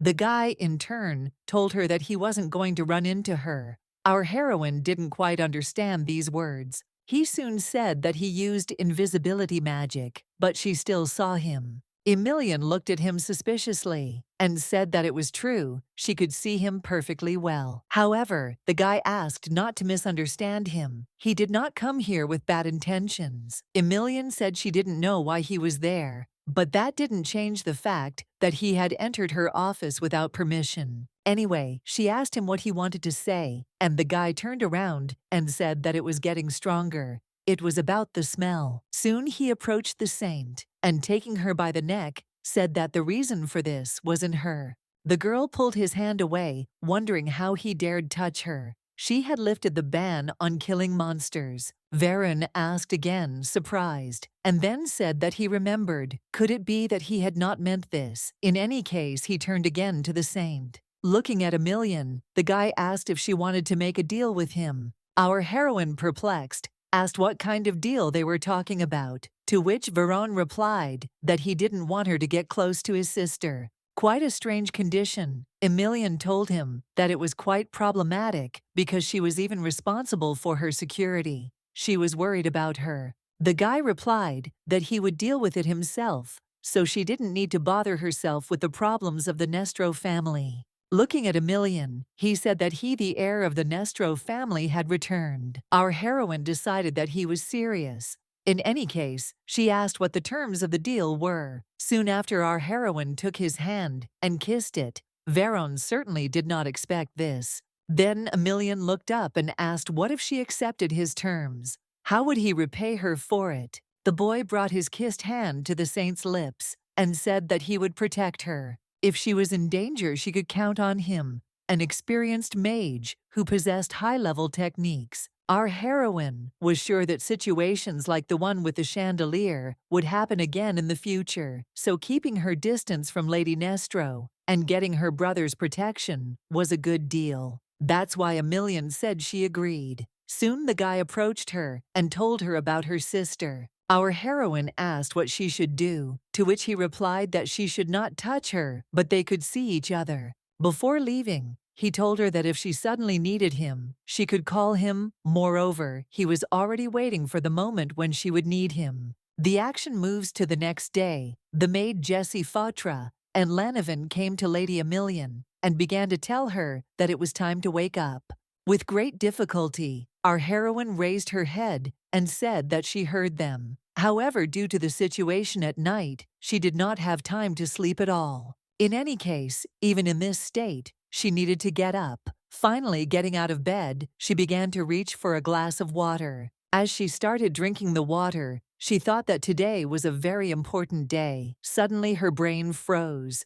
The water was iced. Lanavan put a scarf on Emilian, and she was surprised by the scent coming from him. The guy said that he sprayed him with the smell of Tito's, which she likes. Our heroine smiled and said that it was true, she liked him. It was nice that he remembered such a small thing. To ensure that no one could harm such kind people, she had to win. After some time, the action takes us to the hall where the meeting was to take place. Soon, Mithra noticed Saint Emilian. It was enough for him that she had threatened them at the last banquet. However, she also stripped many aristocrats of their titles, which means he underestimated her. Even today, this scoundrel decided to play a game with them. The Marquise's face was stained. At that moment, our heroine was sitting on a chair, and people were greeting God's grace. Just looking at Emilian, the man began to get angry at the arrogance of this girl. Getting up from his chair, he decided he needed to calm down. This was the last day she would be stuck up like that. However, at this moment, our heroine thanked people for taking the time to come today. Mithra looked at her, thinking that she was a threat to the peace within the empire, so he had to get rid of her. He had just received the right thing for this. There was a strong poison on his hands that would affect even a saint, a wonderful find for such a vile man. He already felt how the temple would lose God's favorite, without even understanding how it happened, and he would no longer lose precious savings. As soon as Lanavan brought the holy tea, the man inside himself rejoiced and shouted for her to drink it quickly.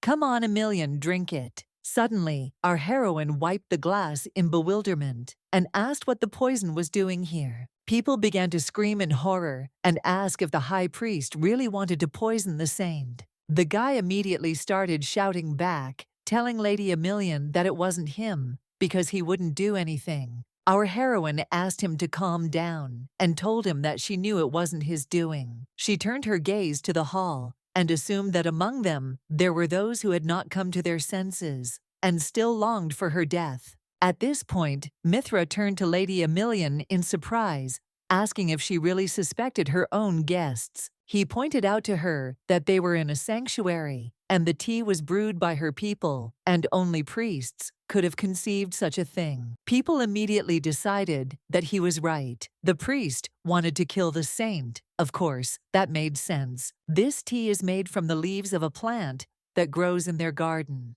Most likely I got caught while preparing or serving the tea. Of course, the temple officials would never do that. Could it be that there is someone here who bribed a man in the same way that Jessie was bribed? However, at this point, Alois asked everyone to calm down. He decided that the first thing to do was to make sure that Lady Emilian was okay. Our heroine smiled and said that she was fine. Fortunately, she was recovering quickly. Alois said that this was good news, in which case he suggested continuing their meeting. He also added that the meeting needed to be held as quickly as possible, so that they had time to find the criminal hiding among these people. Our heroine did not understand where so much enthusiasm was coming from, and Mithra at that moment asked the thinker in surprise what he was talking about. Was there really a criminal among them? The boy said it was obvious. However, the man said no one had approached the saint, so how could he be so sure of that? He explained that he had never heard of people from the sanctuary complaining about the saint. In any case, this was just his assumption. Mithra snorted at the same moment and said that there was no evidence.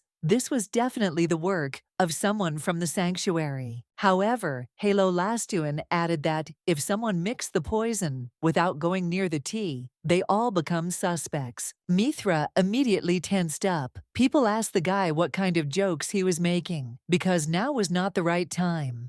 Alois laughed and said that he was not joking. In any case, the final decision would be up to Lady Emilian, so he apologized and asked to continue. Emilian noticed that Marquis Mithra had a strange expression on his face, and Halo seemed to know something.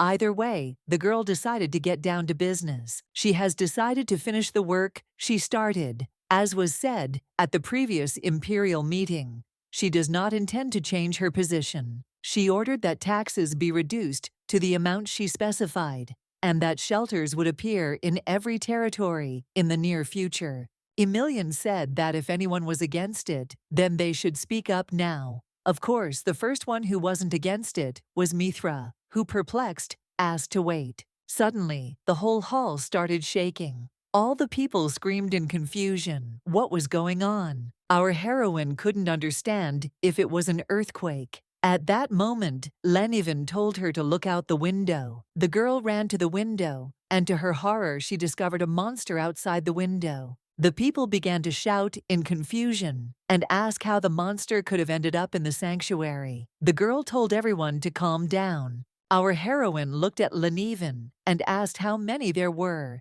The guy replied that there were about 10. In this case, the girl ordered to go with other priests outside the sanctuary and help the residents evacuate as quickly as possible. The guy said that he would stay here, but Emilian assured him that if the monsters escaped, there would be even more problems, so it was necessary to evacuate the common people. Although Lenevin was not particularly happy about this, he still turned around and ran to carry out the order. At that moment, Marquis Mithra slammed the table and asked in bewilderment, was she really not going to catch these monsters? Why was she standing there? Our heroine asked in surprise if he really wanted her to help. The man told her not to do him a favor because destroying monsters was her duty. All the people took up the Marquise's words and began to ask her to quickly destroy the monsters. If not her, then who will do it? After a while, our heroine asked Jessie if she remembered the personal information of all the guests. She wanted to know the names of the magicians and knights. Soon she asked for attention, and then she asked those whose names would be called to come forward. People asked what all this was for, and the girl said that they didn't have the people to deal with all the monsters. Many priests were away. That is why she asked for help from those who can use force and go out with her to destroy the monsters. A whole bunch of people started saying that it was dangerous, so they couldn't do it. Our heroine said that everything is so. The monsters are so huge that they can swallow a person alive. To avoid being eaten, they must manage to kill them. Everyone is scared. She understands this perfectly well. Even she would like to hide from all this. However, she once again reminded that she, the saint of all living beings, therefore orders everyone to unite. At that moment, Enisis came out and said that these monsters were not low level, so all they could do was distract them and deal a few blows. Our heroine said that this would be enough for her. She would personally take care of their extermination. Enisis agreed, and so he soon turned to the knights, asking why the hell they were standing there. He shouted and ordered him to go forward. Knights of the Vesaloyal Empire and mages. For the sake of peace in their empire, they must obey the command of the saint. The boys, although they were seriously scared, still shouted proudly and said that they understood. Our heroine thanked Enisis, saying that thanks to him, they were able to be restrained. The guy apologized for interfering without permission. Either way, he wasn't sure they could help her with so many people.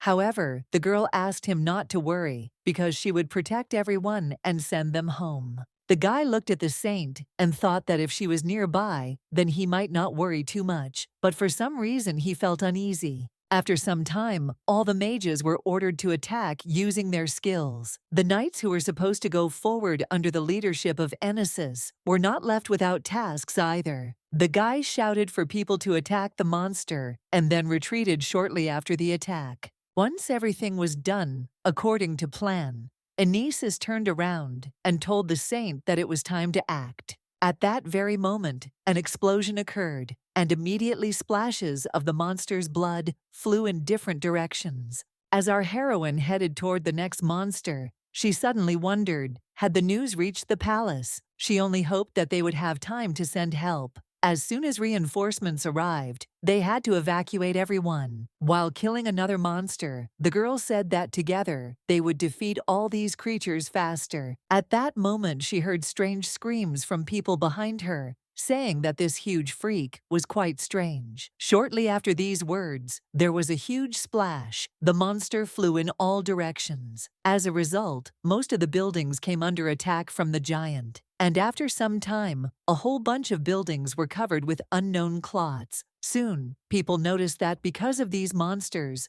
the walls outside began to collapse. After some time, the giants reached the civilian population and began to frighten them.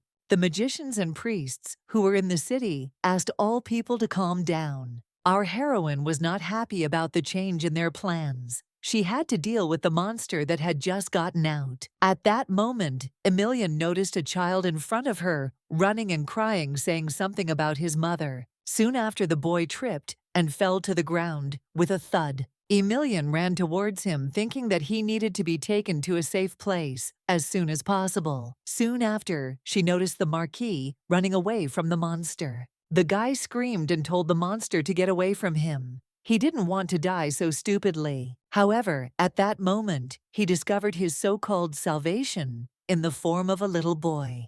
The man ran up to the boy, then grabbed him and threw him towards the monster. Our heroine couldn't allow this to happen, so she immediately made a dash and fortunately managed to save the child. However, the trajectory of movement did not change, and she still ran into the monster. Almost immediately, Duke Enesis came running to her aid, killing the monster with a swing of his blade. Once the monster was dealt with, the guy asked Lady Emilian if she was okay. However, our heroine sat and simply remained silent, showing no signs of involvement in the conversation. Hugging the child, the girl wondered in horror. How could this freak throw a small child at a monster? He advocated using commoners as bait and always tried to survive alone. She couldn't even believe how much shamelessness there was in him, and it drove her crazy. At that very moment, there was a huge explosion as Emilian began to lose control. Halo Lastuin looked at what was happening in horror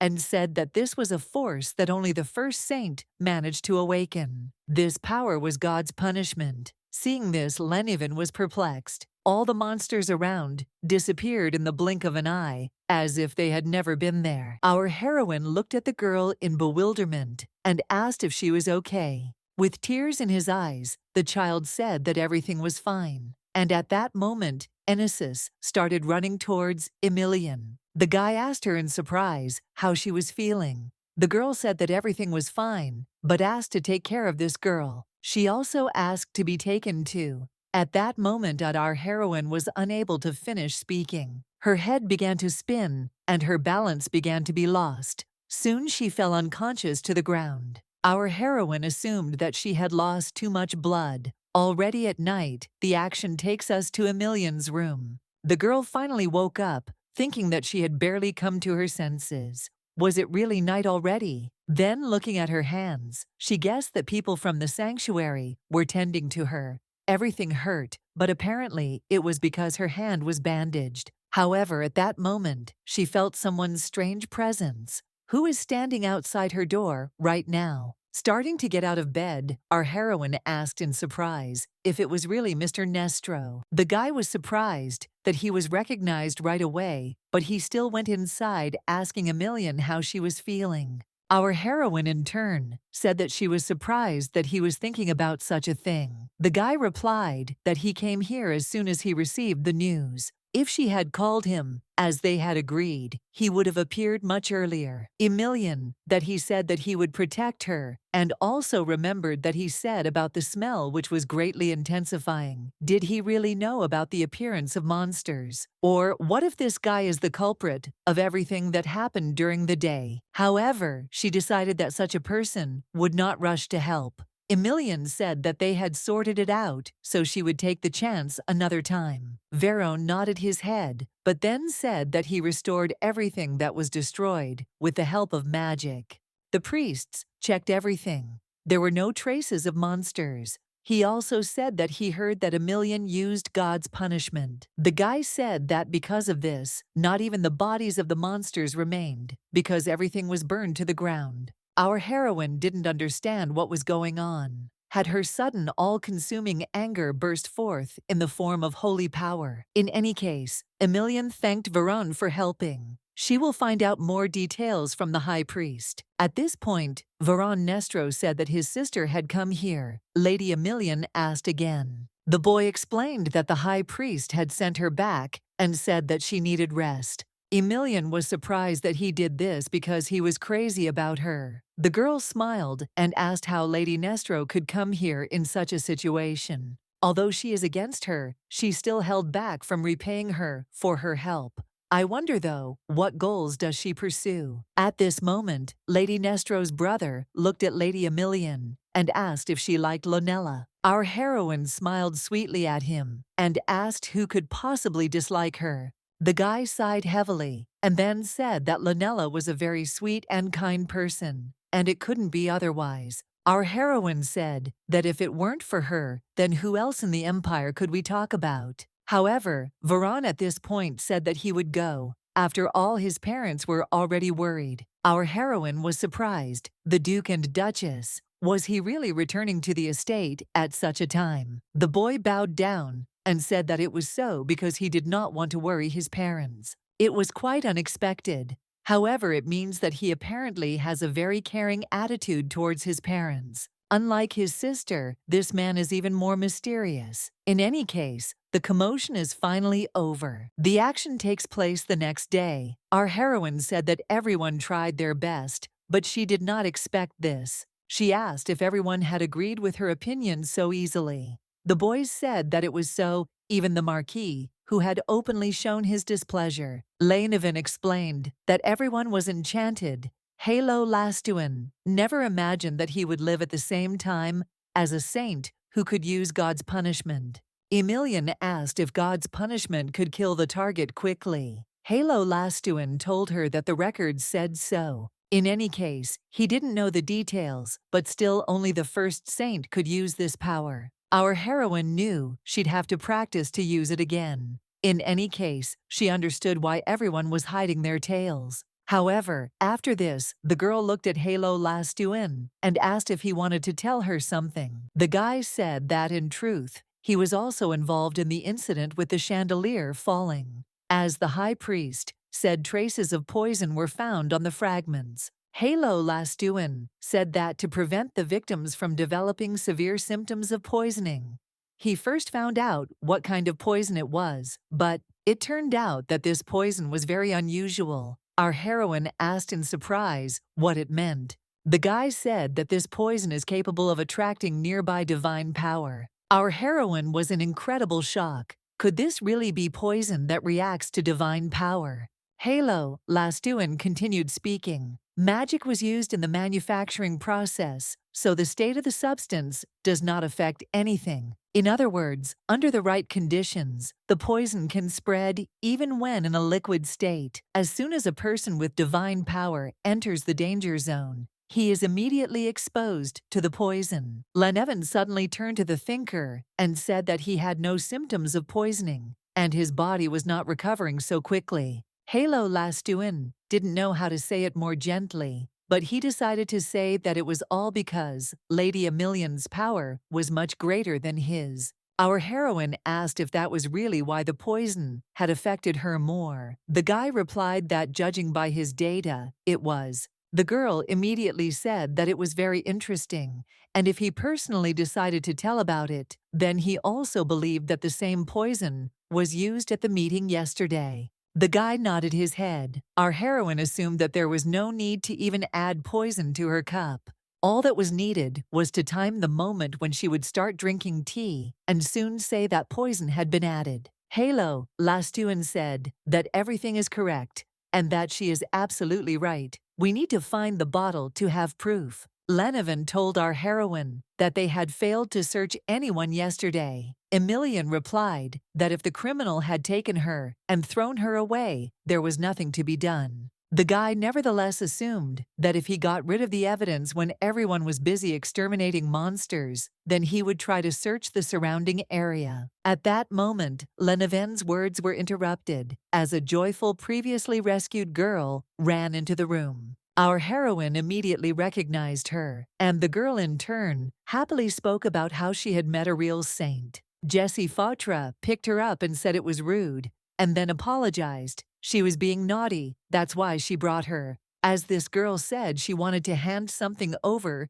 to our heroine, Emilian asked in surprise if it was really for her. The girl screamed and said that she found it yesterday, and it seemed like something very expensive, holding out a bottle that looked too much like a container for poison. The girl said that she was giving it to Emilian. Eventually, thanks to this, the Marquis of Mithra was sentenced to death after a trial conducted by the emperor himself. It was revealed that the poison belonged to the Marquis. The emperor found the Marquis guilty of attempting to assassinate the saint, and the incident with the chandelier was also attributed to him. Of course, he desperately denied all these words. He said that he swears that he is not guilty of what happened, but the emperor did not even listen to him because he wanted to end it sooner. The miserable Marquis certainly got what he deserved because he chose an unfortunate time. At this point, the emperor asked the saint if she was happy. In any case, if this continues, chaos will begin in the empire. This was a real threat, so our heroine would do well to be careful. She hoped that there would be no incidents in the near future because she needed to train her body. At the moment, she has divine power, physical abilities, and divine punishment. It turns out that with divine power, a lot of physical power is spent. That time, our heroine fell, not because of blood loss, but because she had used up all of her body's resources using divine punishment. If she sharpens her combat skills and sword art, it will be easier to resist the anti-divine sect she was taught by a sword art teacher. The guy told her that she had excellent basic skills. All she had to do was breathe correctly. Anyway, that was all for today. Taking his sword, he said that she had done a great job. At that moment, the girl our heroine saved was sitting on the ground and laughing next to the dog. Our heroine called out to Chen in surprise. Chung Ina is the girl who brought the bottle of poison. They haven't found her family, so for now, she lives in the sanctuary. Finding herself in an unfamiliar place would be scary even for an adult, but Chung quickly adapted to life in the sanctuary. Emilian could even say that it was too fast, so she had already managed to create a lot of trouble. The girl asked where the dog came from. The girl said that the dog was standing at the entrance to the sanctuary. However, she asked to look at his beautiful fur. Our heroine assumed that he had a master Cheng. In turn said that she thought he was all alone like her. Shouldn't he be here? Emilian stroked the girl's head and said that she was not angry with her. By the way, she could not understand why the girl was speaking so sadly. And then she asked if he had ever bitten. Cheng Ina happily said that he was very kind, and they had played with him. At that moment, the girl called the swordsmanship teacher and asked him to call Jessie because the girl needed to change her clothes. Our heroine also thought about it. She asked the girl if Jessie or someone else was with her. The girl said that they went to decorate the garden, and some were seeing off the priests. In that case, our heroine decided that everyone was busy preparing for the goddess festival. Then she asked where Cheng's friends were. Did she want to play with them? As soon as the girl heard this question, she lowered her head in embarrassment and thought for a long time. Our heroine was very surprised. Why didn't she answer? Was she really being bullied? At that moment, the dog was standing nearby and barking happily. Soon, the dog began to circle around the girls and bark, even louder. Emilian assumed that he wanted to play with them. Sitting down next to him, our heroine stroked him, saying that he was a very friendly and good boy. The dog was only happy about this affection, so he lay down on his belly and asked to be stroked.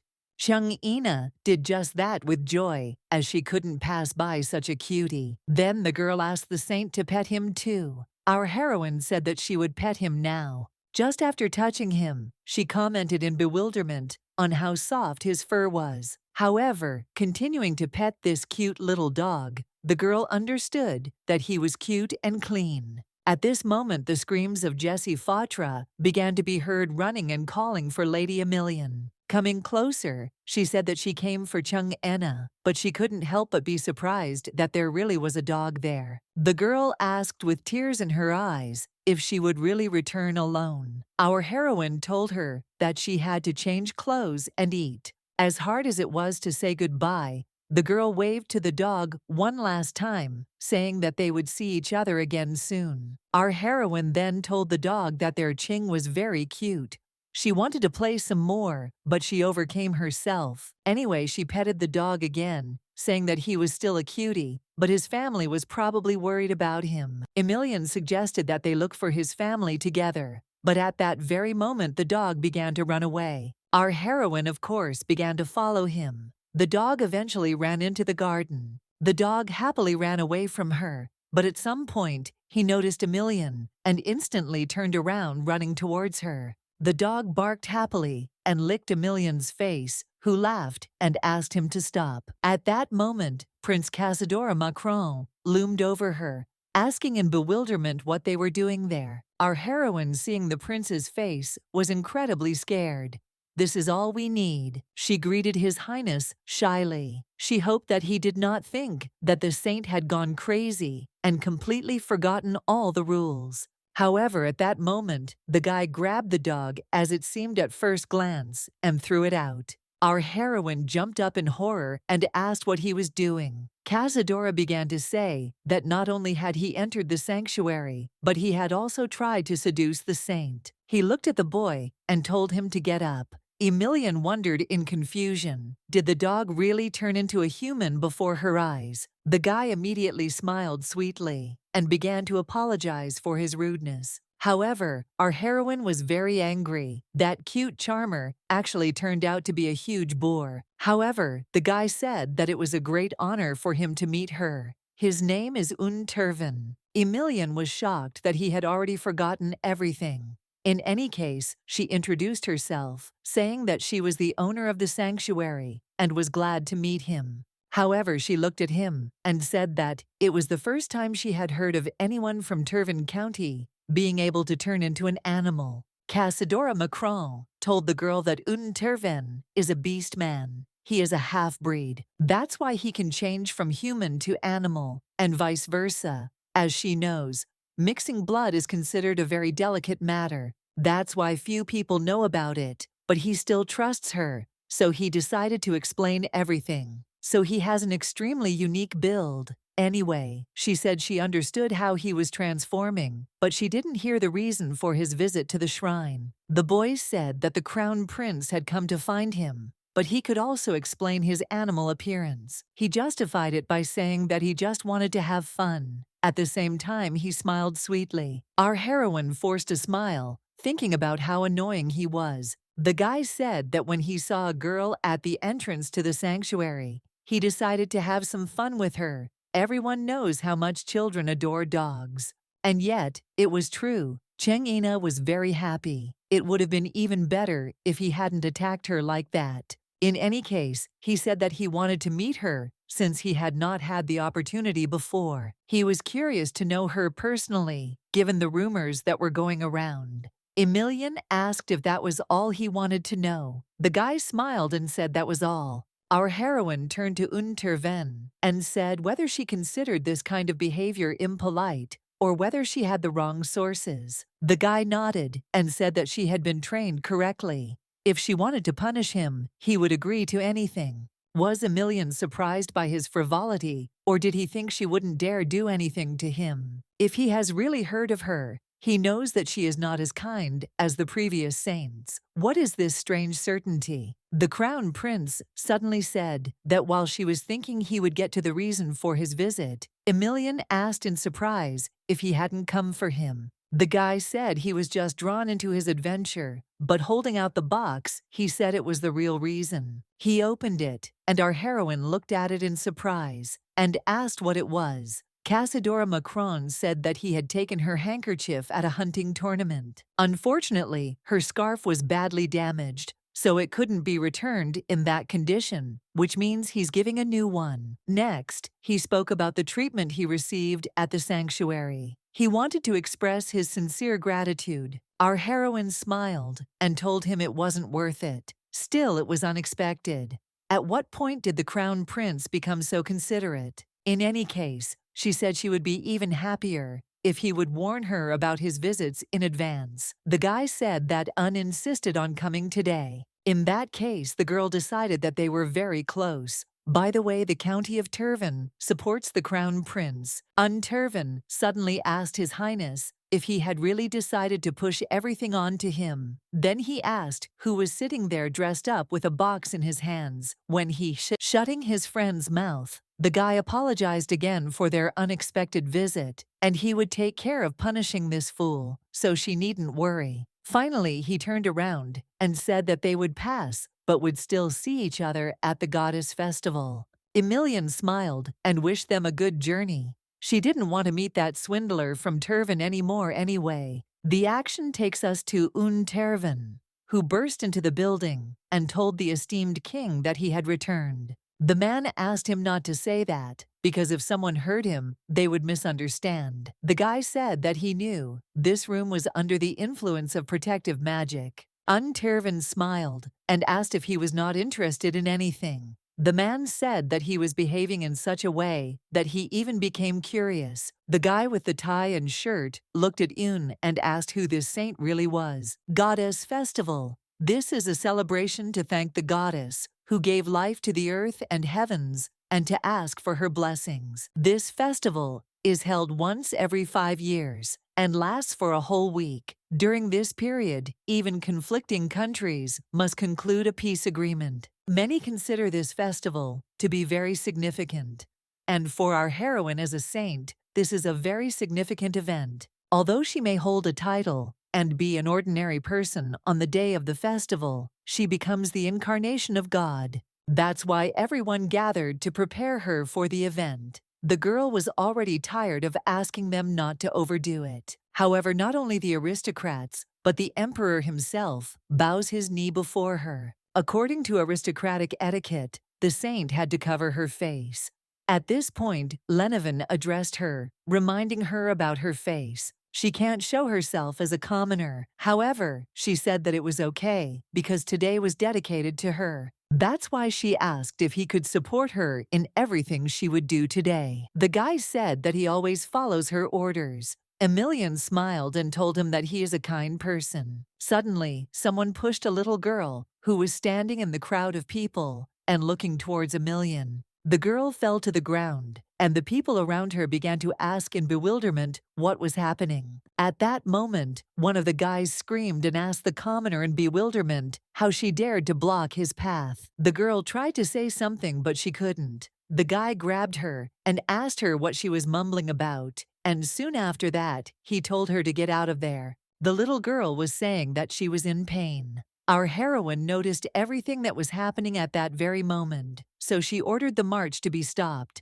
After getting out of the carriage, our heroine told Lenevin that she had a request. She asked to stop all the fuss and bring the child to her right now. The guy said that he understood her, so he would be back in a few moments. At this time, the man continued to scream and pull the little girl along with him. He was incredibly angry that she managed to ruin such an important day for him. However, Lenevin came running at that moment and ordered the man to let the child go immediately. The guy's face immediately changed upon seeing the high priest. Lenevin asked him if he saw that the march had been stopped. Sviata was extremely displeased with his actions. However, the man shouted and said that this was the real culprit. He wanted to take her away so that she would not get in the way. Lenevin told him to shut his mouth anyway. He remembered his face and the uniform of his squad, so he told him to go back to his place. Almost with tears in his eyes, he began to run away, and Lenevin turned to the girl and asked her to come to him. After some time, the guy came to the saint together with the girl, whom he took.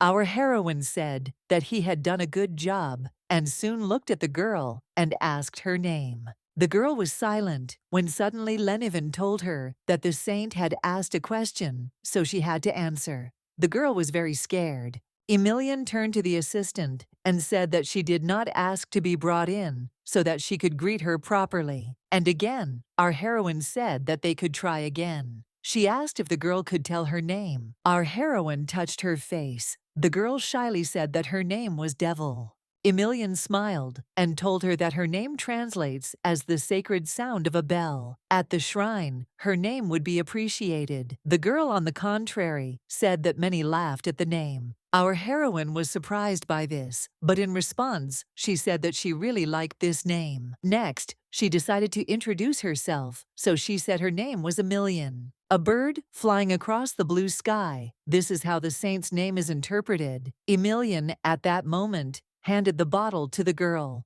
She then said that if Devil had any problems, she could come to the sanctuary, and she would warn everyone in advance to open the door to a girl named Devil. After this, the girl turned to the saint and decided to thank her for protecting them every time. Our heroine was very surprised that she decided to tell her this, but soon said that she was not worth thanking. Then she got out of the carriage and suggested that Lenevin get out of the carriage and walk to the palace. The guy agreed. There is power in words after all.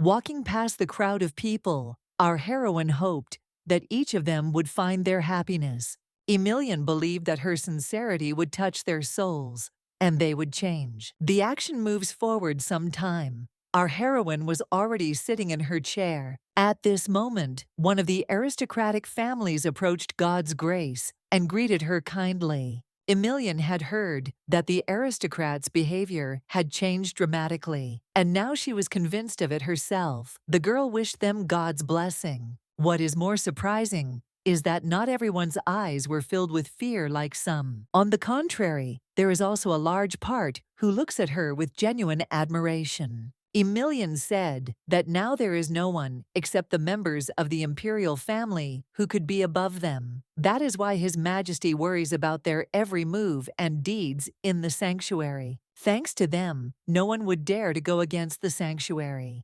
Emilian was glad that Lenevin realized how underestimated the temple had been until now. Anyway, she said that the sanctuary has absolute power, as long as God is on their side. It seemed strange to try to attack a tiger cub without knowing how dangerous it could be. Lenevin assumed that there would be no more people who would try to harm the sanctuary. Our heroine answered him that she had already answered his question. For many generations, the throne has belonged to one family, the Emperor of the Vesaloyal Empire. If they expand the power that they have maintained all this time, they will be destined to meet someone who wants to do harm. At this point, our heroine remembered Lady Nestro, so she asked where she was. The guy said he didn't know, but if she had arrived, she would have come up to say hello. Then, he asked why she was looking for him. Emilian looked at him in surprise and said that she was talking about him. Would he like to meet her? The guy asked again in confusion, and then said that he didn't want to. Why did she think that? Emilian thought for a moment, and Jessie Fautra asked him directly if he liked Lady Nestro. The guy looked at her in bewilderment and asked Jessie Fautra to refrain from such statements. The girl immediately apologized. Anyway, the guy said that all this is in the past. Now he doesn't want to deal with her. Emilian was shocked by this answer. She asked him if he didn't love her. Lenevin continued asking if Lady Emilian was there too. Were his feelings really so weak that he could so easily give up on love and not even think about it? She immediately dismissed this thought because she was sure that he had serious feelings. But why then was he not happy? At that very moment, our heroine interrupted her thoughts because she suddenly felt an intoxicating aroma. The girl immediately turned to her assistants and asked if they could smell a sweet smell. They didn't understand what they were talking about, and this surprised our heroine. After all, the aroma was strong. At this moment, while our heroine was looking around the room, she noticed a very strange incident. The man grabbed the guy and started to pull him into the room.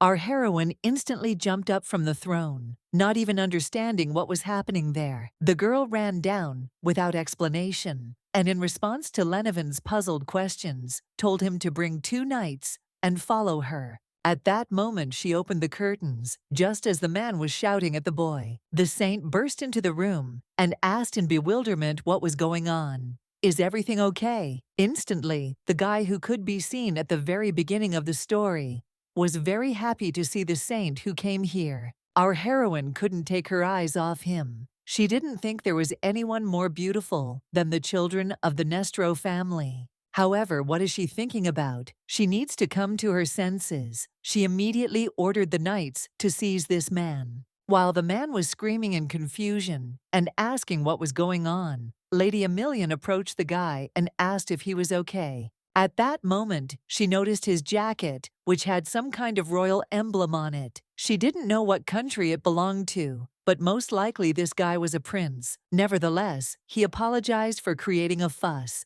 Our heroine said that he had nothing to apologize for, but he still started talking about the fact that today was the first day of the festival. Emilian asked him not to worry and to go out. If he did it quickly and carefully, then no one would notice him. She assured him that everything was fine now. Our heroine stood up, not understanding why she began to feel dizzy. Anyway, she turned to Lenevin and asked the high priest to get this guy out of here. They soon left, and the Marquis of Cheverly at that moment was on his knees asking forgiveness from the saint, saying that a mistake had been made. The man said he was a little drunk and had confused his opponent, in which case Emilian assumed he had meant to do this to someone else. Soon after, our heroine nodded her head and approached His Highness. The guy asked what happened, but she immediately said that the Marquis of Cheverly had caused a stir. It was at least ugly towards the guests who came to celebrate the goddess festival. The girl looked at him and told the crown prince that on this special day they could not allow such a thing to happen.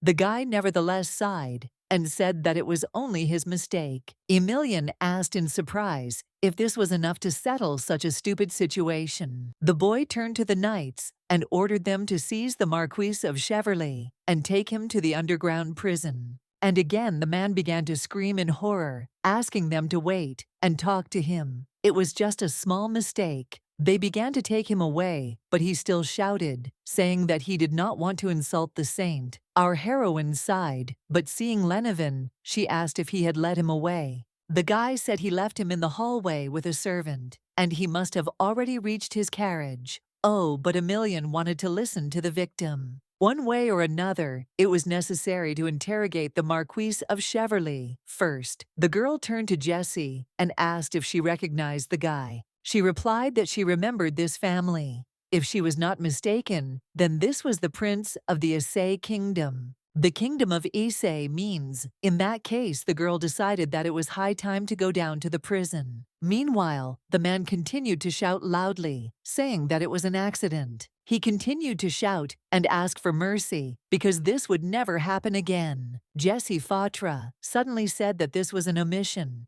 Emilian asked again. The girl said that she had heard that the Marquis of Cheverly liked to play with children, not with adults. She said that the omission was precisely in the fact that the guy was quite an adult man, albeit a very handsome one. Our heroine asked in bewilderment about the children. Jessie explained that the Marquis always took children from commoner families or orphans of about 10 years old. When she found out about it, there were 14 of them. And of course, this man brought them to him, not with the best intentions. Emilian then asked Lenevin why this man was not listed when the sanctuary investigated. The guy replied that the Marquis supported all the children. Our heroine began to laugh. Do they really mean to say that if it weren't for the Marquis, these children would have died of hunger or infection? She had overlooked it. Since it involved children from the slums, it was no wonder they hadn't paid enough attention. Soon, our heroine asked Lenevin and Jessie to leave the room. The guys were a little surprised. Either way, they did not disobey the saint's order, so she was left alone with the Marquis' 14 children. That means, at such a young age, they suffered a terrible trauma, perhaps without even realizing it. No matter how hard it was for them, they continued to blame themselves for their helplessness. These thoughts consumed them completely, and it was disgusting. She instantly grabbed him by the collar, saying that knowing the truth, she would never leave this matter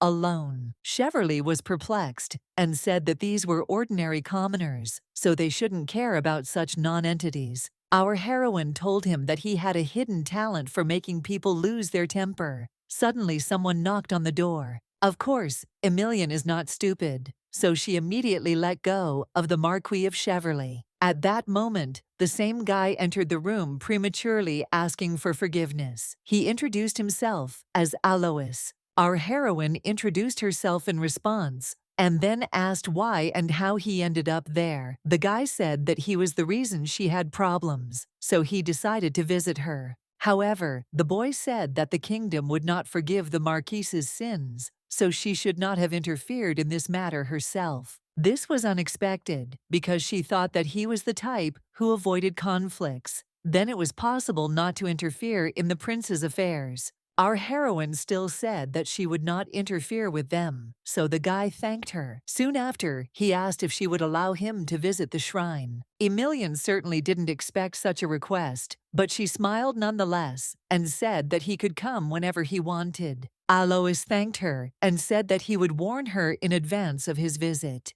At that moment he started to leave, but our heroine smelled a strange smell, so she grabbed his hand. Their eyes met, but soon he tripped and knocked her to the ground. They looked at each other in bewilderment. The guy immediately jumped up and said that he was very sorry that this happened, so he asked for forgiveness. He held out his hand and asked if she was okay, but Emilian wondered to herself, was he feigning awkwardness? Our heroine also decided to play a little, so she extended her hand and embarrassedly said that everything was fine. Again, he reminded her that she wanted to see him on some matter. Emilian immediately remembered this. She said that at the banquet, she smelled a sweet aroma and thought it was coming from him. What would he say to that? Alois was confused and a little puzzled, asked her again. Soon he turned around and said that he was not sure and he was sorry. Our heroine was surprised by his reaction, but still said that she was most likely mistaken, so he could go ahead. He came out shortly after that, and Emilian didn't even expect him to avoid answering so easily. The prince may have appeared as a shy fawn, but what kind of beast lurks within him? She was quite interested in why he wore a mask. But still the question was not an easy one. After some time, our heroine ordered the title to be annulled, and that freak to be sent into exile. She explained her words by saying that the Marquis of Cheverly should get what he deserved. Even if someone was against it, the order had to be carried out. She then ordered the Marquis's men to be moved to the temple. Jessie Fautra turned to Lady Emilian in confusion. After all, the kingdom of Isai could ask for the appropriate credentials. Emilian said they would most likely do so. However, she intends to punish the Marquis for using children in his dirty games. In that case, Jessie Fautra advised to think it over again. His Majesty would certainly not punish the Marquis for this reason. Emilian said she understood her worries. Many aristocrats had fallen because of her, and it all seemed like chaos. But when stability was needed, no one would resort to arms. Moreover, she looked around and said that everyone believed that the Marquis's deeds would not be made public. Anyway, she went to Jessie Fautra and said that she couldn't think like that. He brought her home, fed her, and put her to bed. Could this atone for all her sins? Emilian feared that the price the Marquis had to pay was too high. For this reason alone, our heroine did not see any reason for leniency. Jessie Fautra now understood Emilian's persistence, so she apologized to the lady and said that she understood. Just at that moment, the emperor appeared, who, as planned, said that those children were commoners, so there was no need to get angry over trifles. Emilian wanted to say something, but the emperor interrupted her, saying that they had many foreign ambassadors visiting them, so it was better not to undermine the authority of the empire with trifles. Well, the emperor, currently the only existing ruler of Vezaloil, he is the most influential figure here, with the exception of Emilian. She is already tired of hearing and seeing such behavior from influential people. We can't leave power to such a scoundrel. That's why the ruler needs to be changed, so that power can pass to her. Emilian said, with disdain, that she now understands how his beloved majesty thinks. All the people exclaimed in bewilderment, and at that moment, the emperor calmly asked the saint what she had just said. The girl asked what was the matter. Did her address really hurt him? During the festival, she had the highest status. Then she smiled and asked if she really should switch to informal address.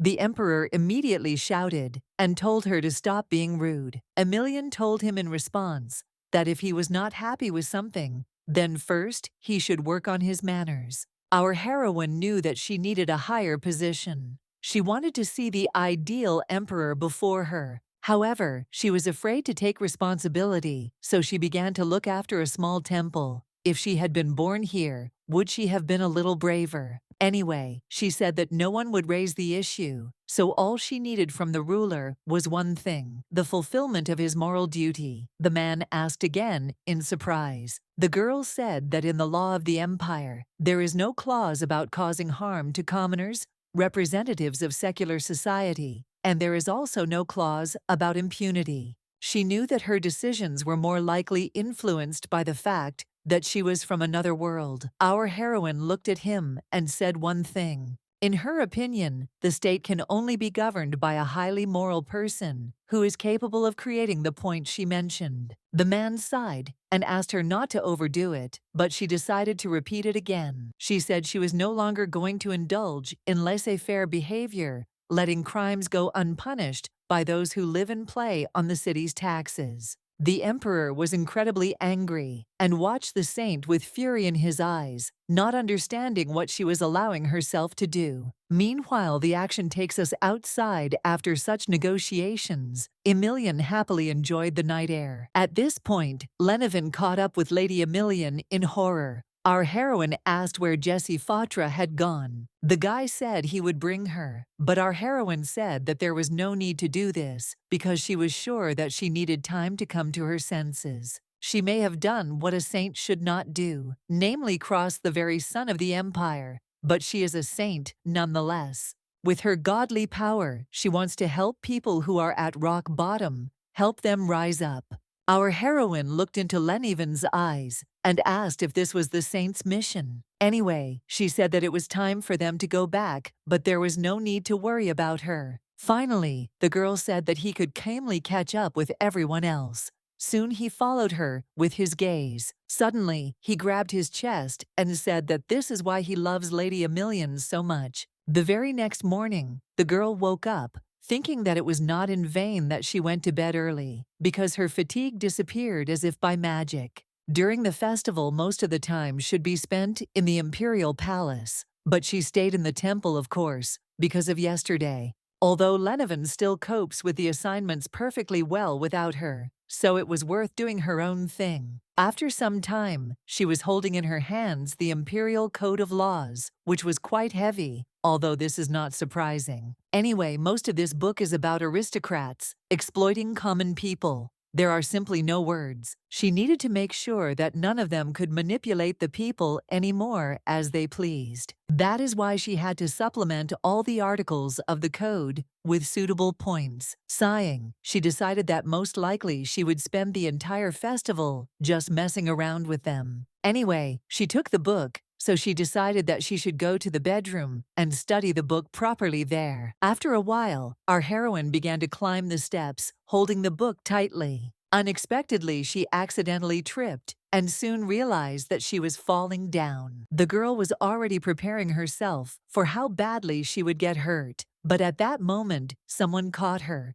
Alois, perplexed, said that she should be more careful because it was extremely dangerous. Then he asked if she was hurt. Our heroine turned to him in surprise, and the guy said that he was glad that she remembered him. Nevertheless, she was curious about what he was doing here, especially without servants. In any case, she thanked him for his help. The guy looked down embarrassed and said that he would only be happy to help her, and again she felt the same dizzying feeling as last time. Pulling herself together, Emilian asked him how he ended up there. The guy said that he had an important promise to fulfill. Emilian assumed he was there because of the news of the prince's arrival. She then asked him why he was alone. The guy said that to tell the truth, He is not very much loved by the royal family. He bowed again, saying that he should apologize to her for his ignorance. He had intended to keep his visit to the temple a secret from his father.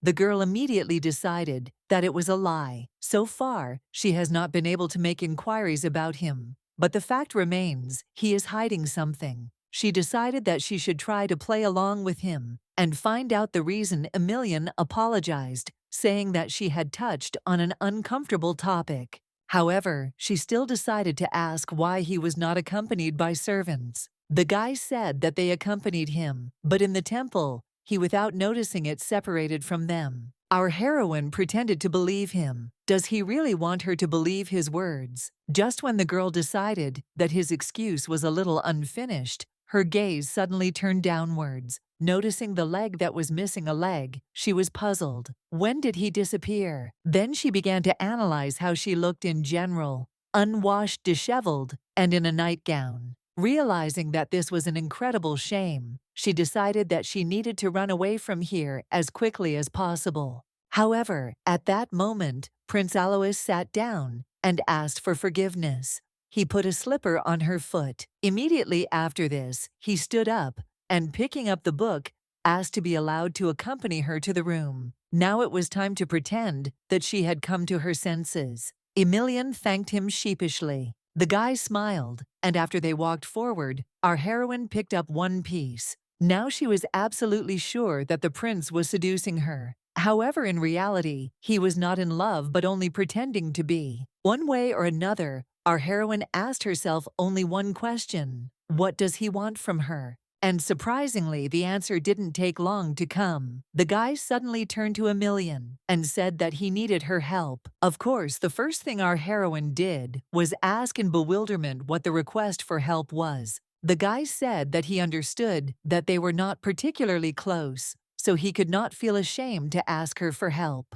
Emilian asked him not to say that she wanted to know why he had come so far. That's why she asked him to let go of his worries. Soon a smile appeared on his face. Our heroine immediately assumed that the prince thought that she had fallen for his trick. In that case, she needed to continue playing along. The guy said that he had learned that Issei wanted to revive slavery. Our heroine was shocked by these words. As far as she knew, the previous saint had cancelled it. The guy said that it was, but since she was no longer alive, the father was trying to get things back to normal. It can't be. Emilian didn't know that such chaos was going on outside the empire. Anyway, the guy raised his head again and said that, as she could guess, he was against the slave system. Emilian was surprised. Is this really true? Or is this another set of false words? Alois continued to say that he was only the fourth prince, and that his older brother, the main heir, shared his father's opinion. He heard that the previous saint had a hard time getting slavery abolished.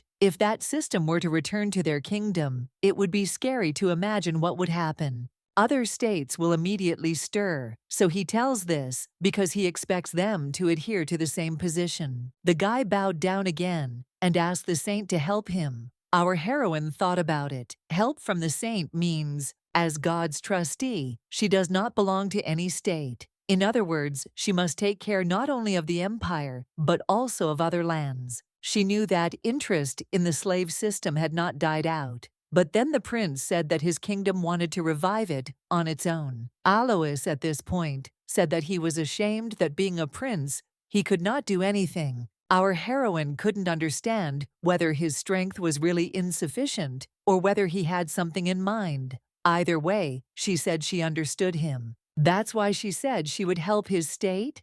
The guy jumped up and asked in bewilderment if it was true. Our heroine told him that she saw no point in lying to him, as he said they had the same position. In order to find out what was on the mind of such a complex opponent, it was worth letting him get as close as possible. After some time, the prince left, so it was time to meet the person who was simply necessary in her future affairs. Hearing no response, after knocking our heroine's side, and told Jessie that she was coming in. Opening the door, she noticed a completely dark room in which Jessie Fatra was sitting on her bed. Our heroine asked why she was crying, but the girl began to apologize and say that she shouldn't have spoken to her like that.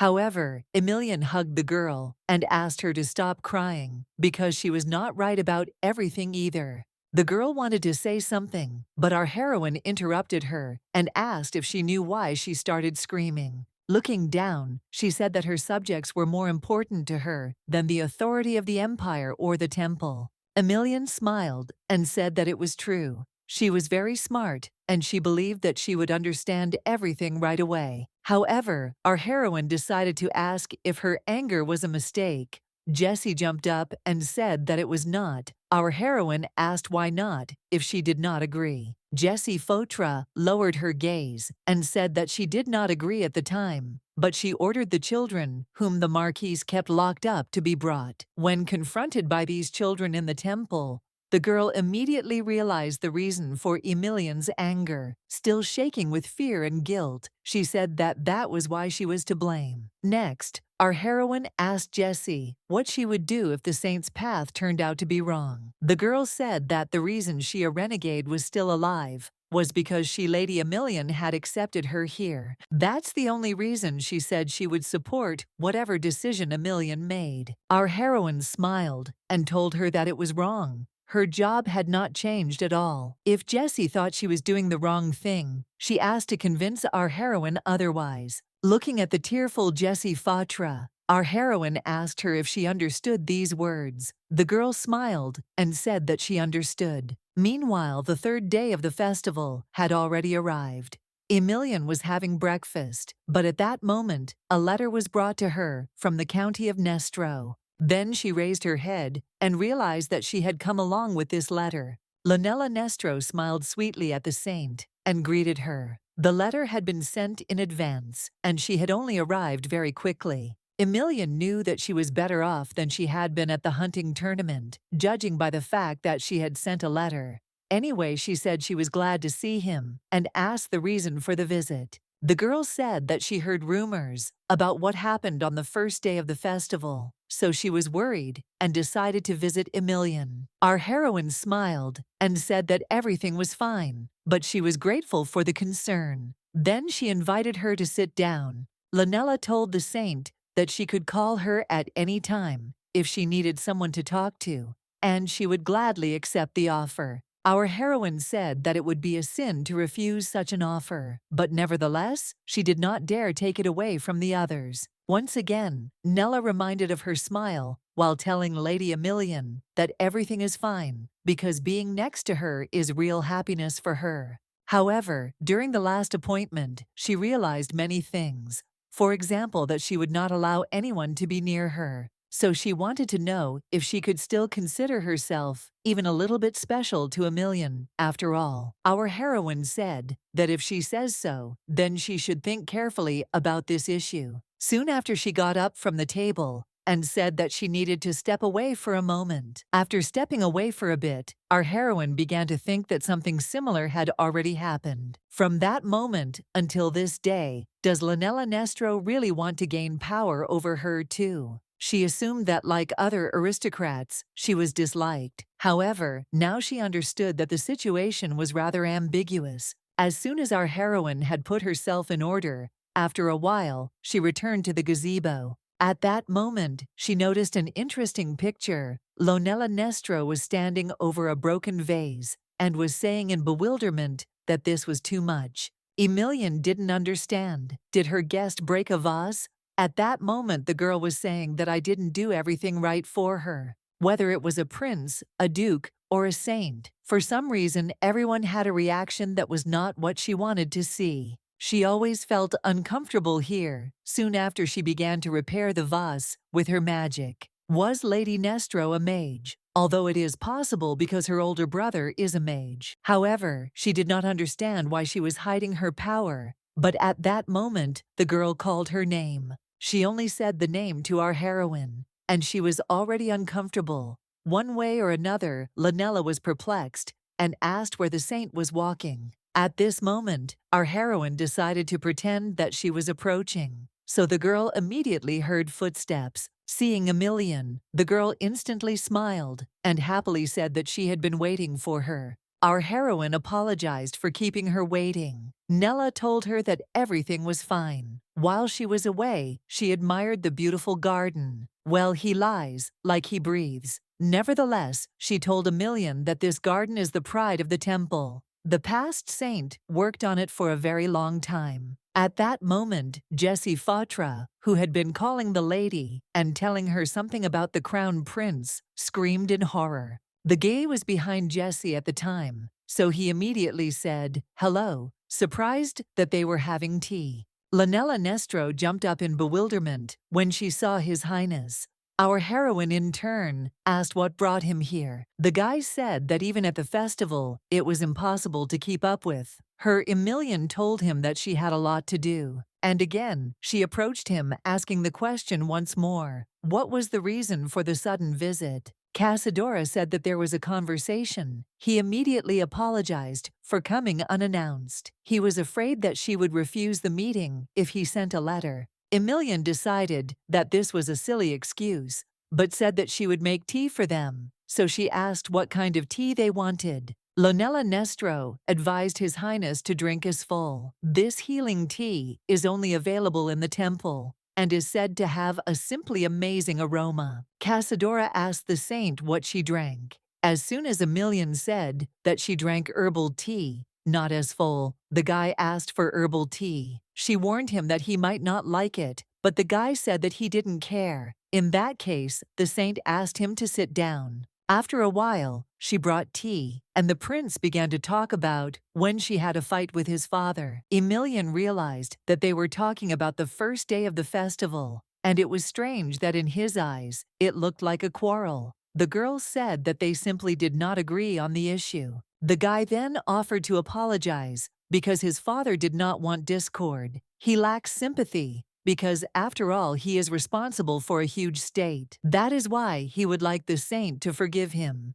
And at this moment, our heroine interrupted him. She immediately slammed the table, saying that if he came here for this, then he had better leave. The guy looked down guiltily and said that if that was the saint's wish, then that's what he would do. Our heroine was surprised that he just gave in. Didn't he come to convince her? Lanella Nestro, at that moment, told His Highness that the smell was strange. Was he really going to drink this tea? The guy came closer and sniffed it. Soon he said that the aroma was really unusual. Emilian didn't know that he would like this tea. In that case, she took out some candies and happily said that he could have them too, because they tasted the same. They improve concentration and clear the mind. It is enough to eat just one candy. These are the same candies that Jessie and Lenevin won. She beat him pretty well, but it was a shame about the candy. The guy looked at the jar in surprise and asked if the saint really liked that. Our heroine confidently said yes, she does. Soon she asked him if he didn't like it. The prince handed the candies to his assistant and said that he hadn't tried them yet.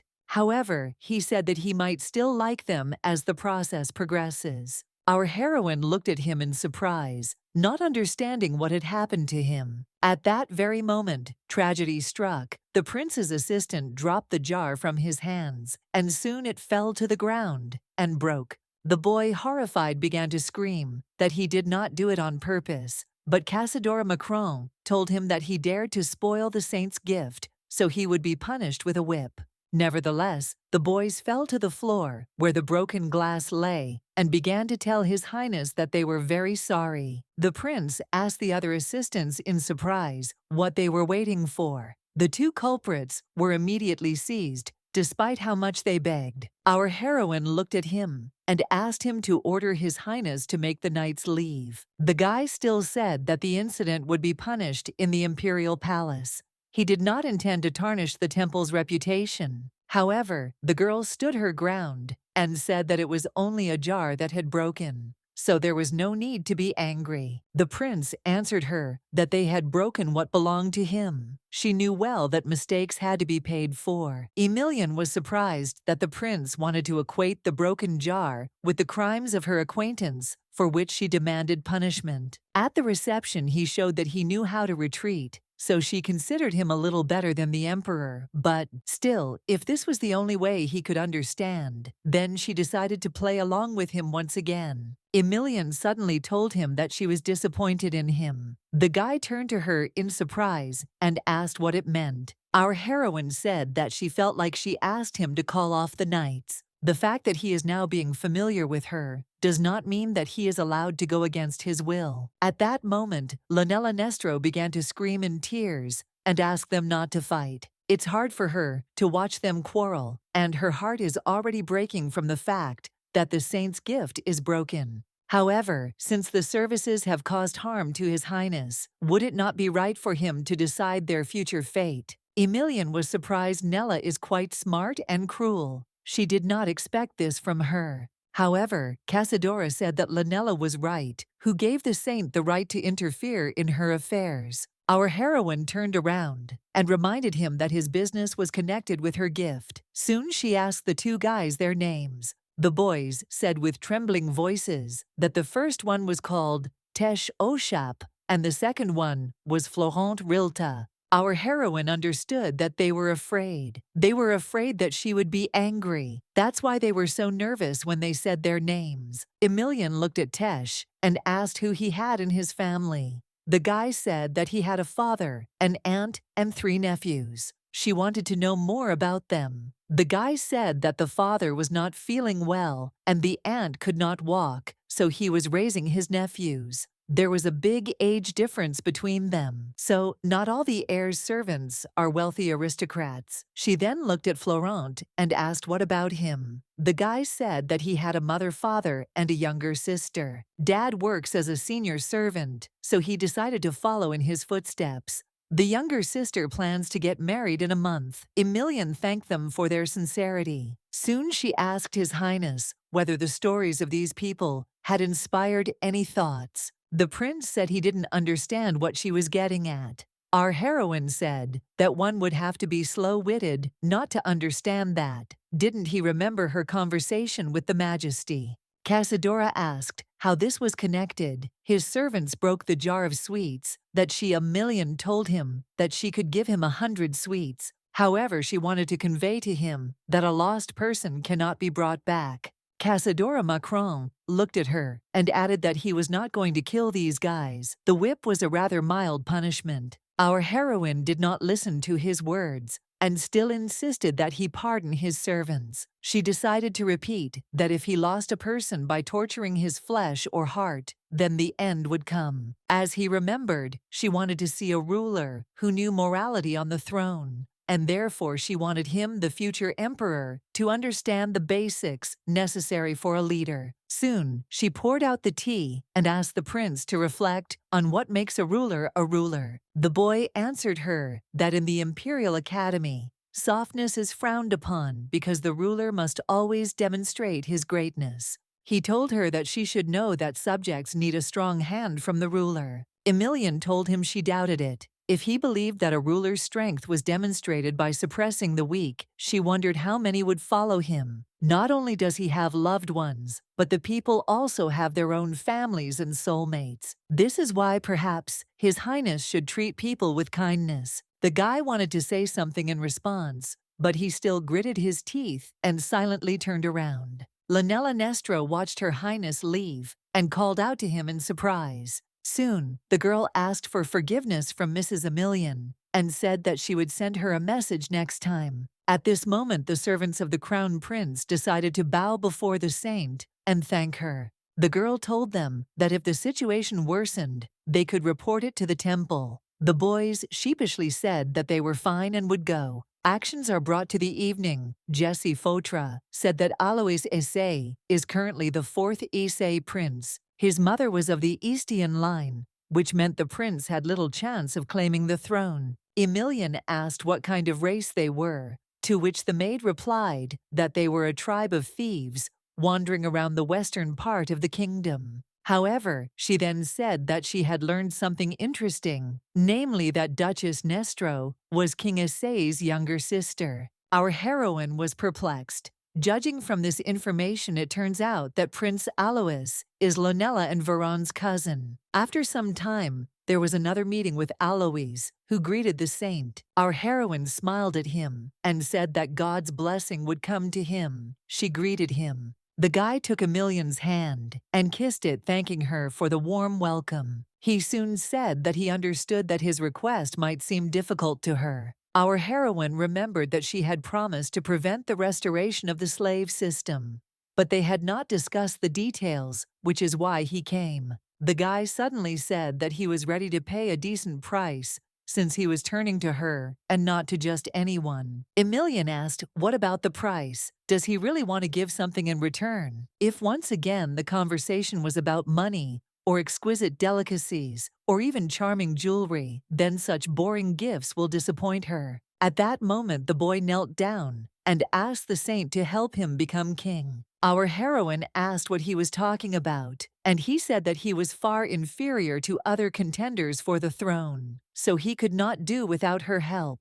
Emilien decided that he was right, and also that Alois knew one thing very well, only she could help him without discrediting his status. The gay said that her decisions come first, for him, and it would be much easier for her to create the state she wanted if they acted together. Leaning towards her, he said that he would give her everything she wanted, even the state. That is why he approached her and asked if she would allow him to serve her. Our heroine understood that if the kingdom of Issei came into her possession, it would become the inviolable property of the temple, and then a sacred state would be born. But at that moment she decided to tell His Highness that this was quite a tempting offer. However, she could not agree, because in her opinion, they were not yet familiar enough to solve such serious problems together. She asked for a little more time, and soon he agreed. Thus the prince left empty-handed. However, the very next day a miracle happened.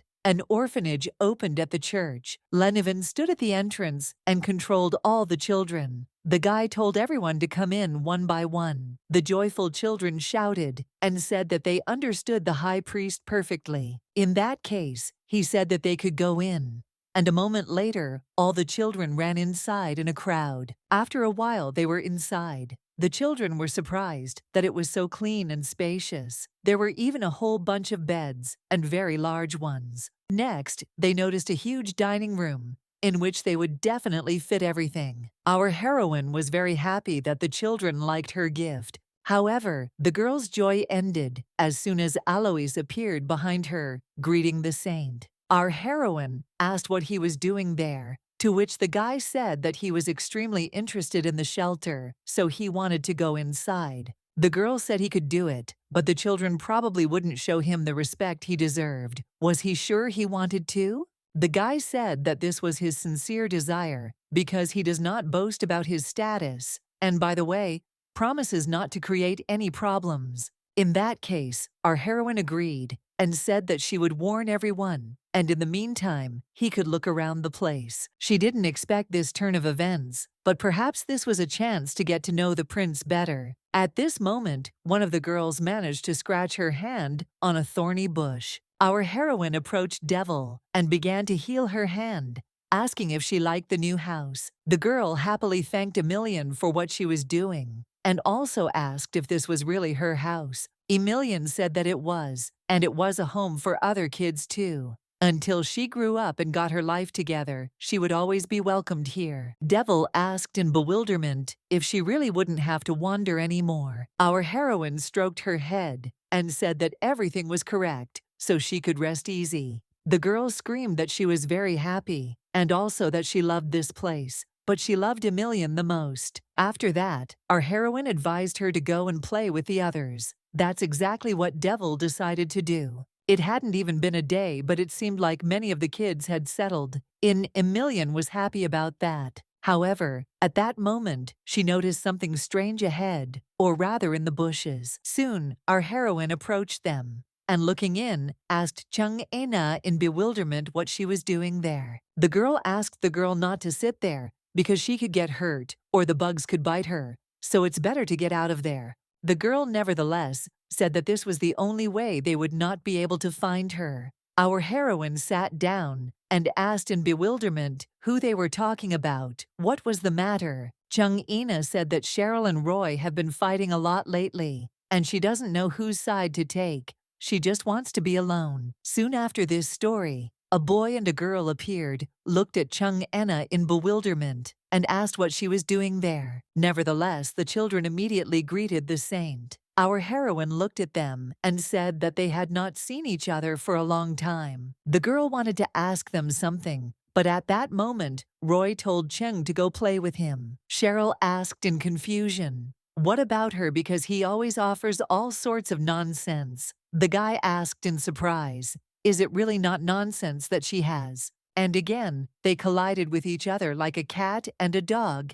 and began to quarrel. Emilian now understood what was going on. Both children wanted to play with Cheng, but separately. This is why it becomes clear why the girl was so sad when she found her. Soon, the boy and girl turned to Cheng and told her to choose who she wanted to go out with. The girl did not know what was the best answer, so she was confused and stood silently. Our heroine decided that it looked cute from the outside, but Chung was truly confused. In any case, she decided that there was nothing she could do, so she decided to reconcile them. At that moment, the guy behind asked what happened. Our heroine wasn't even surprised that she saw Alois. "It's good that he came. What will the prince advise them?" Our heroine told us what the problem is. Soon, the boy thought Chung is of interest to two people, so it is necessary to set the situation in the right direction. Emilian said he got it right. The guy suddenly asked if he could talk to the kids. Our heroine was only glad about this, so she said that he could do it. Alois thanked her. The boy approached the children and asked the sons to pay some attention to their uncle. Holding a flower in his hands, he said it was an unopened flower. He would offer him to play as they offered Chungi. The boy placed the flower under the scarf and began to quote the children's words, "I like you, don't you like me too?" Then he wanted them to play only with him. Holding out a flower towards them, he said that this flower had withered. Cheryl asked Alois in surprise why this happened. The guy said that now they will find out the reason. "I don't like quarrels. I hate it when my opinion is not taken into account. I want to play together with everyone." The boys cried out in bewilderment, saying that this flower speaks. Is it really magic? In any case, Alois suggested that they do as their flower asked. Again, he placed the flowers under the handkerchief and said, "I'm sorry we were stupid. Let's play together." A moment later, he lifted the handkerchief, and underneath it, the boys saw beautifully opened peonies. The children ran up to the flowers in bewilderment and started talking about how this was real magic. Alois asked the children if he remembered correctly that their names were Roy and Cheryl. The children said yes, and then the prince introduced himself as Al. He explained that Chung's feelings were the same as those flowers. No matter how much they liked her, if they did not listen to her words, she would be very offended by them. Roy looked at Mr. Al in confusion and said that Chung is a human, and she didn't say that you don't like something. However, he decided to ask where Cheng was now. The children looked at him in surprise and noticed that she was standing behind the saint. Alois said that it was true. This is how she shows that she is repulsed by everything that is happening. Looking at the children who felt guilty, he suggested that they remember what he had said to the flower to make it open. Roy and Cheryl both started saying that they listened to him first and did what he wanted. The prince told the children that everything was right. It is the same with people. If you love, you need to listen to the person and try to understand him. This is respect. The boys looked at each other and decided that they needed to apologize to Cheng to show her their respect. They turned to their friend and apologized for acting so stupidly. Cheng asked if they would fight again. Cheryl said for sure that they wouldn't, and Roy, in turn, said that he couldn't promise that, but for her sake, he promised to try. At that moment, Cheng's expression instantly changed, and she said that she was extremely happy. Our heroine, meanwhile, was thinking that not every prince was capable of getting along so deftly with the children of commoners. Prince Alois, just because of this act, he just grew in Emilian's eyes. And soon, the action brings us to the final day of the festival. Our heroine has told Lenevin everything. The guy asked in surprise if the prince was really kind. However, our heroine said that something else was important now. Picking up another letter, the girl asked Lenevin what he thought she would receive from the Duchy of Nestro today. The boy said that he understood that Prince Alois was polite with the children, but he thought it was dangerous to accept such sudden offers. He assumed that the prince was really only chasing the throne. But our heroine said that he apparently also wanted to seize the right to receive profits from the temple. In any case, it was not contrary to their interests, so there was no reason to conflict over it. Perhaps the prince's proposal could even play into their hands. Lenevin said in surprise that he didn't quite understand, and our heroine decided to reveal one secret to him. She smiled and said that she had planned something very interesting and also threatening. The guy asked in confusion what it meant. Our heroine said that she needed something from the man who wanted to get closer to her using Jesse. Lenevin immediately remembered the very incident when the presence of an anti-divine sect was discovered on the chandelier. The guy immediately asked the saint if she knew who the criminal was. Emilian said she had a guess. Lenevin began to shout angrily, saying that this scoundrel dared to encroach on the saint herself. Our heroine asked him to calm down. The situation did not allow him to be caught because there was no evidence, and it was necessary to preserve the image of the temple. Lenevin at that moment looked at the saint and asked her directly why she did not value herself so much. Our heroine, perplexed, asked what this meant, to which the guy said that for the sake of others, she would throw herself into fire and water, but she did not take care of herself at all. Emilian smiled at him and said that it was not strange, because she simply would not die. After some time, they finally arrived, so Lenevin came out first and offered his hand to Lady Emilian. Our heroine, getting out of the carriage, began to look around, and as always, saw the displeased looks of the aristocrats, nothing but disdainful glances, and the hostess who invited our heroine is nowhere to be seen. Lenevin leaned towards Lady Emilian and said that all the people were wary because of their latest conflict with the emperor. Our heroine understood this herself, so she suggested that he go inside anyway. After a while, Nestro met them at the door, saying that she was very happy to see them. Emilian thanked her for the invitation. The girl said that she assumed she was unwell because of the recent incident, but she was beautiful as always. Then the girl noticed the high priest, so she greeted him. Lenevin bowed and greeted her. The girl suddenly said that she understood that her reception might be far from ideal, but the guy interrupted her at that moment and said that everything was so since she had not bothered to go out and meet the saint. Next time he advised her to be more careful. Our heroine looked at her assistant in bewilderment and could not believe what Lenevin had just said to Nestro's face. At this time the girl was quite shocked by what happened, but still said that she would remember. Our heroine decided to lighten the mood, so she told Lady Nestro that they hadn't had lunch yet. The girl happily said that she had already prepared everything so they could follow her. On the way, she said that her reception was extremely modest, so she did not expect to see them today, but what a joy that they still arrived. At that moment, one of the maids began to call for Mrs. Nestro in horror. Our heroine smelled the scent at that moment. A few seconds later, as soon as the maid said something to Lady Nestro, she turned to the saint and addressed her. Emilian asked what happened. The girl said, embarrassed, that she had been told that her cousin was currently sitting in the dining room. She assumed that it would be awkward for her to dine together, so she would ask him to leave. Our heroine immediately stopped her and said that it was not worth doing. Emilian said that everything was fine and that he was comfortable. Now our heroine understood why it smelled like that. After some time, they entered the room and found Alois, who was perplexed by the guests who had arrived. Emilian smiled at this meeting. Nestro asked the saint in bewilderment if they really knew each other. The guy came forward and said that they had met a few days ago, and he had had a chance to talk to Milady. Our heroine smiled at him, saying that accidents sometimes happen. Lonella asked what they were talking about, if it wasn't a secret. The boy smiled and said that the saint had helped him when the Marquis had set him up.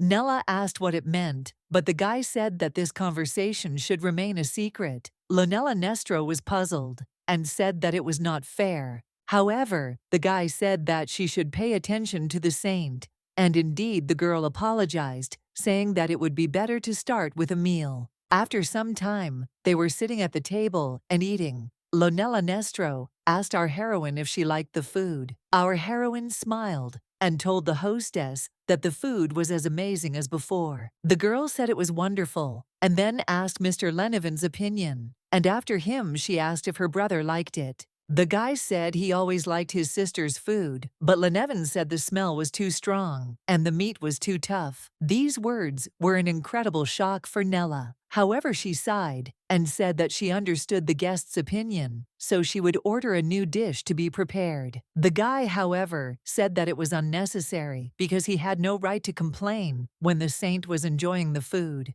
Emilian didn't understand why the guy became so prickly with Nella. She decided that he completely changed his attitude towards her. In this case, our heroine decided to add a little fuel to the fire. At that very moment, she accidentally knocked over a glass of wine on herself. The boys jumped up in bewilderment and asked Mrs. Emilian if she was okay. Looking at such a violent reaction, the girl could not even imagine that the reaction would be like this. However, Alois immediately ran to her and gave her his jacket, assuming that she was very scared. Our heroine thanked him for his help, and Lennevan thought that it was the senior priest who should take care of the saint. Alois apologized for his unkempt robe, as he had nothing else to offer. Lennevan, however, said that it was not the tidiness of the robe that was the problem, but its weight. Emilian noticed that the high priest was acting like a little child today. Alois suddenly asked them to wait a little while he ordered a new outfit to be brought. Our heroine smiled and said that she would be very grateful. In that case, the task was completed. Thanks to this, she was once again convinced that the prince wanted to win her over. To get what she wants, Alois is affectionate with the children and takes care of her. Emilian couldn't help but notice that she likes this guy's impudence. At this point, our heroine turned to Lennevan and told him that she was going to accept the prince's offer, but why it was a secret. Anyway, she asked him to just trust her. The guy smiled at her and asked who else he should trust, if not her. After some time, our heroine was transformed by the new outfit that she was given. Nestro was perplexed and told the saint that this dress really suited her. Our heroine thanked them for lending it to her. She was in their debt. Soon, Alois came up to her and told Lady Emilian that she was gorgeous.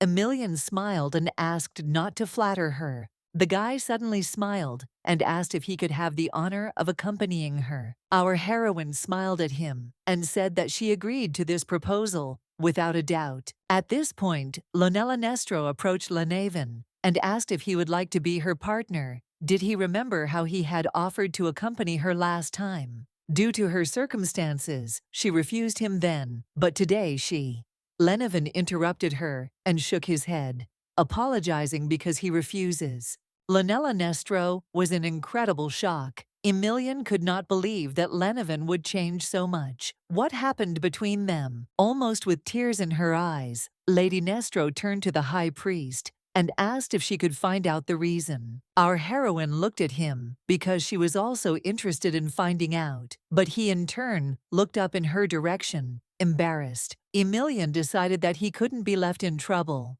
so she apologized to the prince, saying that she was going out with Lennevan today. However, there was some kind of strange signal transmission error, so the guy took the words, "I will become your partner," as, "accept Lenella's offer." At that very moment he sheepishly apologized and told Lady Nestro that it was an honor for him to dance with her. Our heroine, of course, was very surprised by this outcome, but still the operation to save Lennevan failed. In this case, Alois approached Emilian again and told her that he was her boyfriend for the evening. After some time, they came out into the hall, so Mrs. Emilian and His Highness Prince Alois were introduced to the people. Of course, there was no reaction to be expected. As always, all people began to look at them with contempt. Nevertheless, despite this, our heroine greeted everyone and wished everyone God's blessings to come with them. The people remained silent and the girl thanked His Highness for keeping her company. The guy took her hand and kissed it, saying that he should be grateful to her. Seeing this, all the people began to whisper among themselves, "What is between the prince and the saint? Is it really love?" At this moment they began to introduce His Highness Crown Prince Casadora Macron, vessel loyal. Of course, all the people started clapping because they were happy to welcome the crown prince. In any case, they did not understand what he was doing there. Our heroine decided that he was most likely looking for Lanella, so she would not want to run into him. However, it was not possible to dodge because he noticed Emilian and stopped her. Our heroine turned around embarrassedly, asking him why he wanted to see her. The guy asked if she was implying that he needed a reason. Emilian said that was basically true, or did he think they were close enough? After these words, a dead silence hung between them. This was definitely not what Casadora Macron wanted to hear. Anyway, at that moment, Alois bowed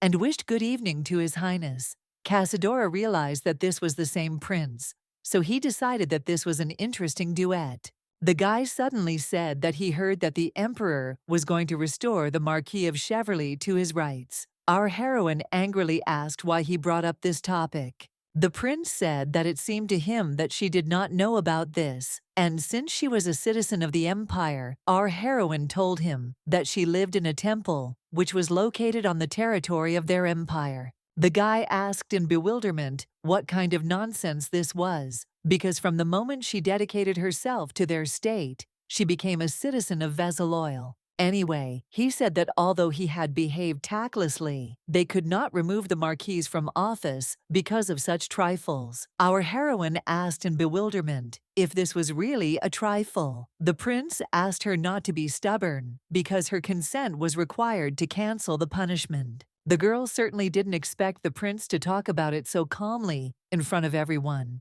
He was definitely making fun of her and Alois. Our heroine sighed and told him that he apparently hadn't changed at all and had come here again because of the case of the Marquis of Cheverly. She then said that if she left Veseloil, they would no longer have to try so hard. The prince turned around in bewilderment and asked her what these words meant. Our heroine asked if she couldn't do that. The guy said she couldn't do that because saints never intermarried or left Veseloil. In that case, Emilian smiled broadly once again and said that she would be the first. Immediately, a whole bunch of rumors and whispers appeared, asking if the saint was really leaving. What about the prosperity of the empire? Who would destroy the monsters? The prince knew for sure that he could not allow the saint to leave the empire. At that moment, Casadora Macron looked at Alois and asked if it was really his doing. The guy asked again, perplexed. Holding back his rage, Casadora Macron screamed and asked if it was really because of him. An idiot that the saint had become like this?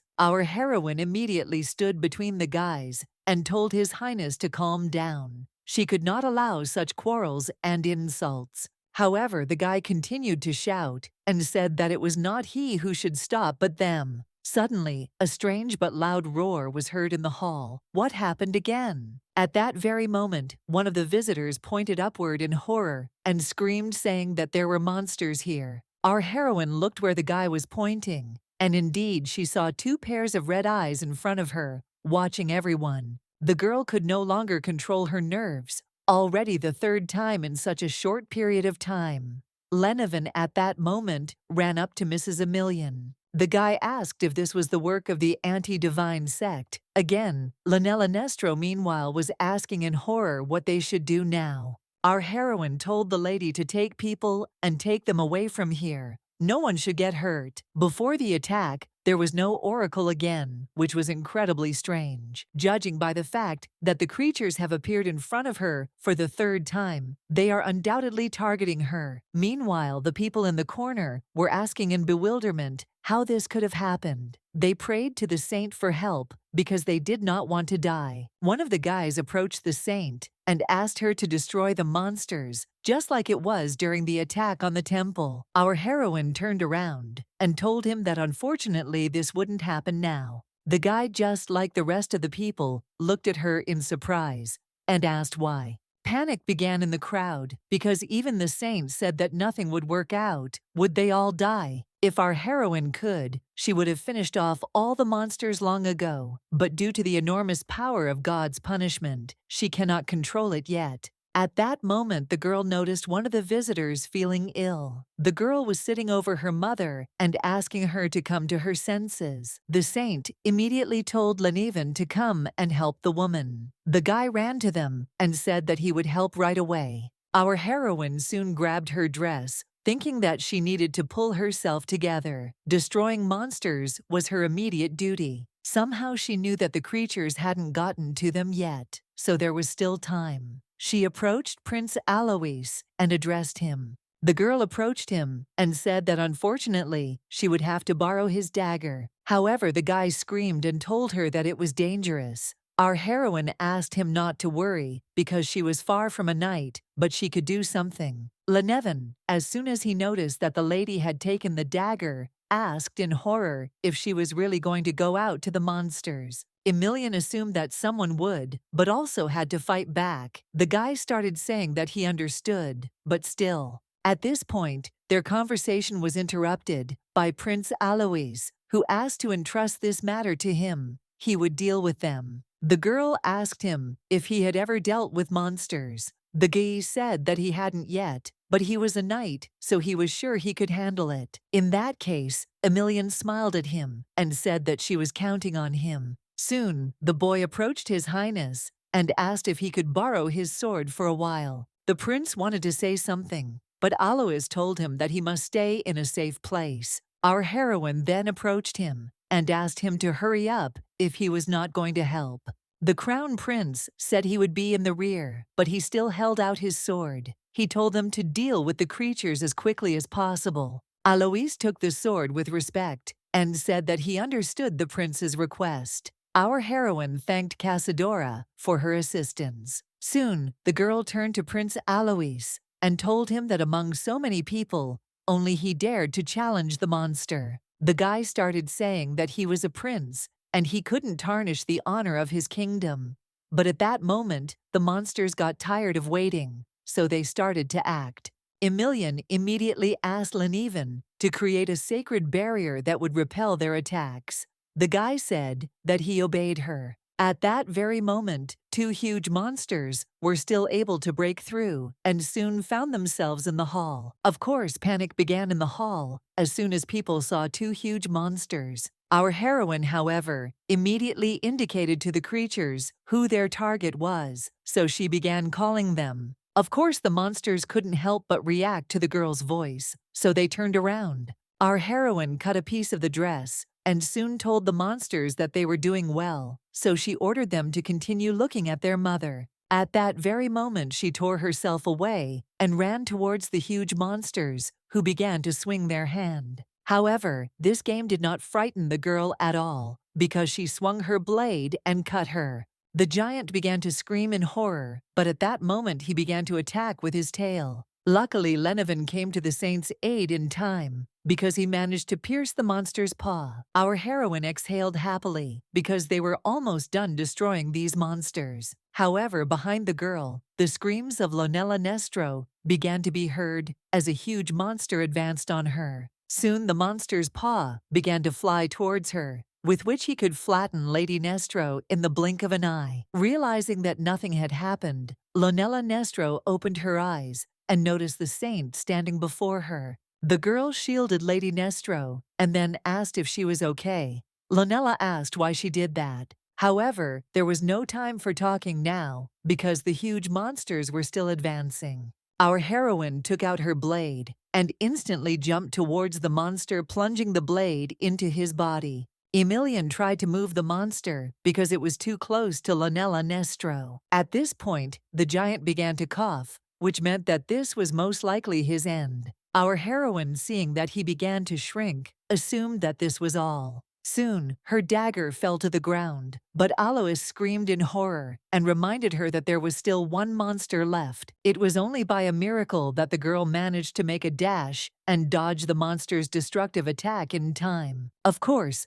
Prince Alois immediately ran towards the monster to save Emilian. The guy pierced the giant, so immediately after that, he told the saint that it was time for her to use her power. The girl ran up to the giant and literally just hugged him, using her divine magic. The giant began to scream in horror, and strange smoke began to fly out of his eyes and mouth. After some time, our heroine found 2 monkeys on the floor that were wounded. A couple of minutes later, they came to their senses. Our heroine held them in her arms and realized that they were indeed ordinary monkeys. After everything was finally over, Prince Alois walked up to Emilian and asked who it was. Seeing the blade of the prince, the monkeys turned around. Emilian asked them not to be afraid, and then said that these were baby monkeys, apparently their original appearance. In any case, the girl decided to ask the guy if he was hurt, to which Alois said that everything was fine, unlike her. Looking at her shoulder, he said that the wound looked deep and needed to be treated immediately. Lenevin approached the lady with a handkerchief and asked her to listen to the prince. He still felt very uncomfortable saying this, but since monkeys can become monsters, wouldn't it be better to kill them? Our heroine asked in bewilderment what he was talking about. She turned her head and looked into the eyes of these little ones, who looked as if into her soul. The girl said that they were not monsters now, so it was impossible to kill those who were so heartlessly used. Lenevin still wanted to say something against it, but our heroine asked if he really thought she couldn't tell the difference between a monkey and a monster. She asked him not to worry, because it was time to return to the temple. The boy took the cubs in his arms and said that he would carry them. Suddenly, our heroine felt weakness in her legs and began to fall. Alois caught her instantly. The girl thanked him and said everything was fine. The guy said he would pretend he hadn't heard her. He then apologized, but soon after picked her up, despite Emilian's words to let her go. Then Alois told Lenevin that they had to go. The boy was confused. Some people carry monkeys in their arms, but some don't. However, Casadora Macron blocked their way and said that he needed to talk to Alois. The guy said that the lady needed peace. At this moment, our heroine also decided to join the conversation. She wanted to add something of her own. The girl held out the sword and thanked him for his help, but said that they had nothing more to talk about. The crown prince took back the sword and began to watch them go. Lonella Nestro, who was still recovering from what was happening, did the same. The very next morning, our heroine finally woke up. Fortunately, she was able to rest and gain strength. However, as soon as she stretched, she noticed one strange thing that she decided to check. Pulling her shirt down a little, she noticed that her shoulder was completely healed. Did she always heal so quickly? Anyway, she started to get up and wonder where the monkeys had gone. Maybe they were with Alois. As soon as she stood up and walked a few meters, a wall suddenly appeared in front of her, wishing her good morning. Alois found her himself and said that she made him very worried about her. Did she really give him a room yesterday, in her half-sleep? In any case, he said that it was amazing that her wounds had healed so quickly. The girl said that everything was fine, and that was precisely why there was no need to worry anymore. By the way, she decided to ask what happened last night, or rather whether something strange happened. The guy said that overall nothing had happened that should worry her, but the only thing was that due to his mistake, someone had spread rumors about them. Our heroine, although she asked what rumors were being discussed, still had an idea in her head. Many people never understood the format of their relationship with him, so they could have misunderstood it. At that very moment, a picture of Alois, taking her in his arms, appeared before Emilian's eyes. Everything became clear at once. However, at that moment, one of the priests began to run in horror to the saint and ask her for help. After some time, they followed the priest. Our heroine literally immediately asked in bewilderment what happened here. Before her, she saw incredible destruction in the garden, which happened for an unknown reason. The girl began to ask who did all this, but the priests, who did not show any particular signs of life, did not answer her. At that moment, someone alive finally addressed Emilian. It was Lenevin. Our heroine ran up to him in bewilderment and asked why he was all beaten up. The guy said that he had warned her that it was dangerous to bring them to the temple. Emilian, at this point, asked in horror if all this was really done by monkeys. Lenevin, with a tear in his eye, asked if she was surprised. At that moment, two happy monkeys appeared on the horizon and ran towards Emilian. Lenevin, perplexed, began to ask them who had allowed them to hug the mistress. The monkeys only laughed. Our heroine, however, was not as cheerful as before, so she asked them if Lenevin had told the truth. However, the monkeys again began to look at her with a look that evoked nothing but regret. Mrs. Emilian sighed and apologized to Lenevin, saying that she was apologizing for them. The guy asked not to let those shameless eyes deceive him. Scratching his head, he said that they were real monsters, and she should be careful too. Our heroine laughed and told him to take the others, and they should go and rest. Soon the priests and Lenevin began to leave. Emilian asked what to do with them. Alois smiled and took one of the monkeys and asked to let him carry them. However, the monkey began to scream, and soon after broke free from Alois's hand. The girl assumed that these sweet buns were scared. Alois suddenly suggested to the saint that she should change her attitude towards these animals. He reminded them that not long ago they were monsters, and it seemed to him that keeping them around was not the best decision. The girl said she agreed with him, but only partly. The guy asked why. Our heroine scratched the baby monkey's face and said that they had come to different conclusions. Exactly, because the monkeys are dangerous, and they simply need her supervision. After some time, they began to play with each other and run around the garden while our heroine watched them. At that moment, Alois turned to the saint and she told him to speak. The boy said that he was one of those people who would sacrifice the life of one to save two. Taking a piece of pie, he said that in such a situation nothing would stop him. Looking at her, he asked what she would do. Our heroine said that she doesn't even know. Most likely, being a judge, she would sacrifice herself in the name of saving the three. However, he said that everything could change if someone truly special came into his life. The value of this person must be comparable to tens, if not hundreds of lives. Looking at her, he asked whom she would choose. The girl thought for a moment and then asked His Highness a counter question. The guy said that he would most likely have to sacrifice that special person. Our heroine was surprised. The guy in turn said that if this person is special, then he should understand his choice. The girl said that it sounds impressive. Once again, the action takes us to Emilian's room. The girl asked how many letters they had.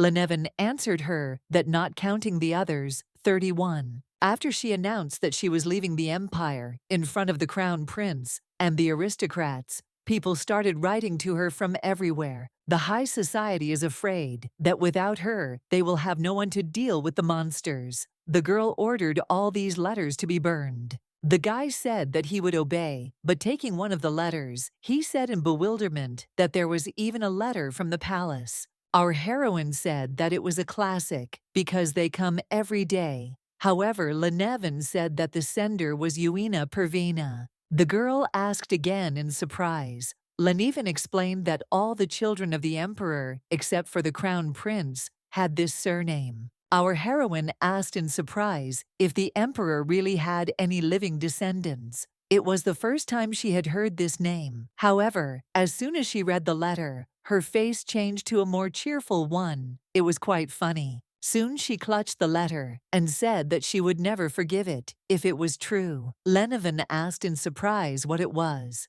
The girl told the high priest that she would explain everything a little later, so she asked him to call Jesse here because they were going to the palace. The golden letter is under a spell that only the ruling family possesses, and which accordingly only its representatives can remove. In other words, whether the content is true or not, the letter was indeed written by someone from the imperial family. After some time, our heroine Lenevin and Jesse Fotra, together with two monkeys, were ready to go to the palace to sort things out. After some time, Jesse Fotra asked the lady if this letter could be true. The things written in it were too cruel. Lenevin, by the way, said that even the fact that the content is too detailed is disturbing. Emilian said that if the letter is forged, the author will answer for his actions. If the phrase about the experimental human turns out to be true, the palace will suffer a great punishment. The actions of the palace have always gone beyond human understanding, and what happens there is no longer surprising.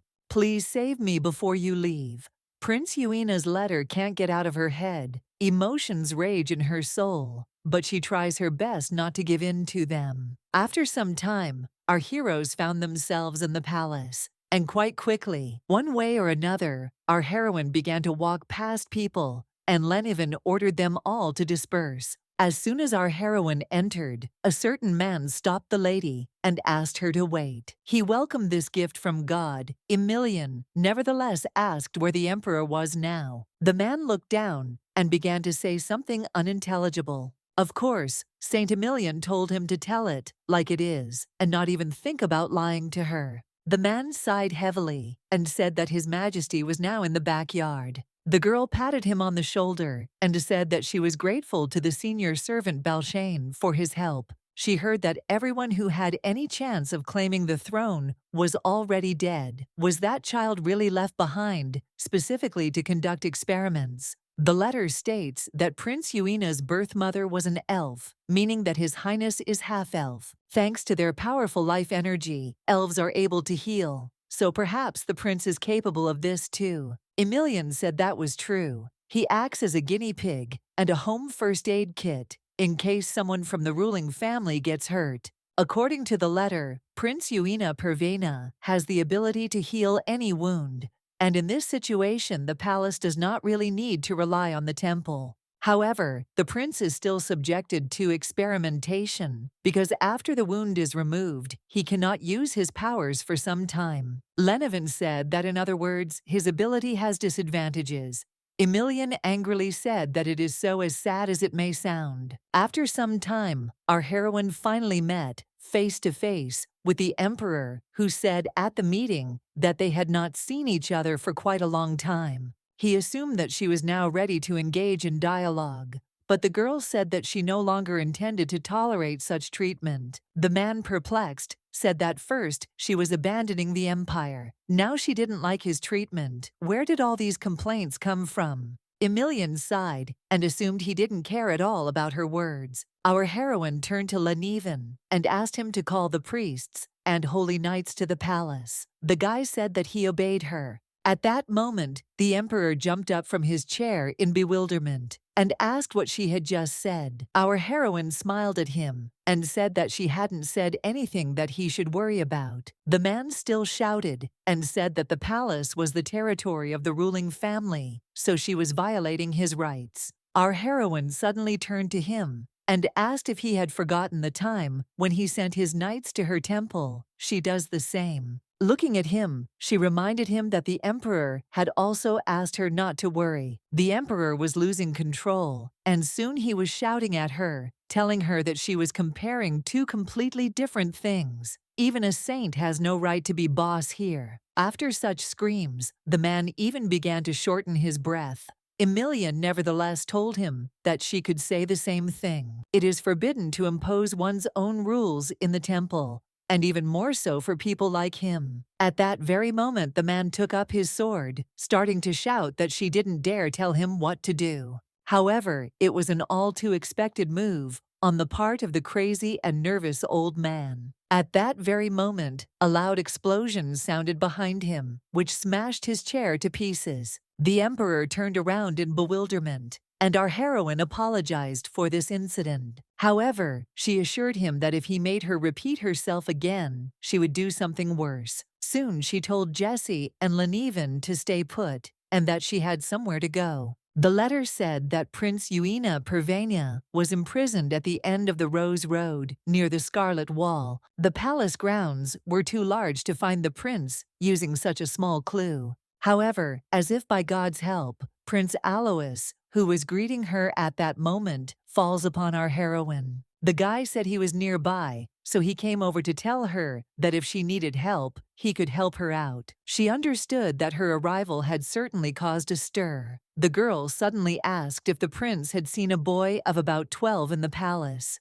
Our heroine said that she was talking about a child in whom the blood of a fantastic race flows. The girl was very glad that Alois was here. He could try to prove his usefulness if he really wanted to take her side. The guy suddenly said that if they were thinking about having one child, he would tell her. Our heroine smiled and asked if that meant he knew about the Road of Roses. By the Scarlet Wall, Alois smiled back and said he could definitely help her. In that case, Emilian promised that in case of danger she would promise to protect him. However, the guy turned to the saint and told her that it was not at all necessary to say this. And again, how skillfully he speaks, another phrase to win her favor, but.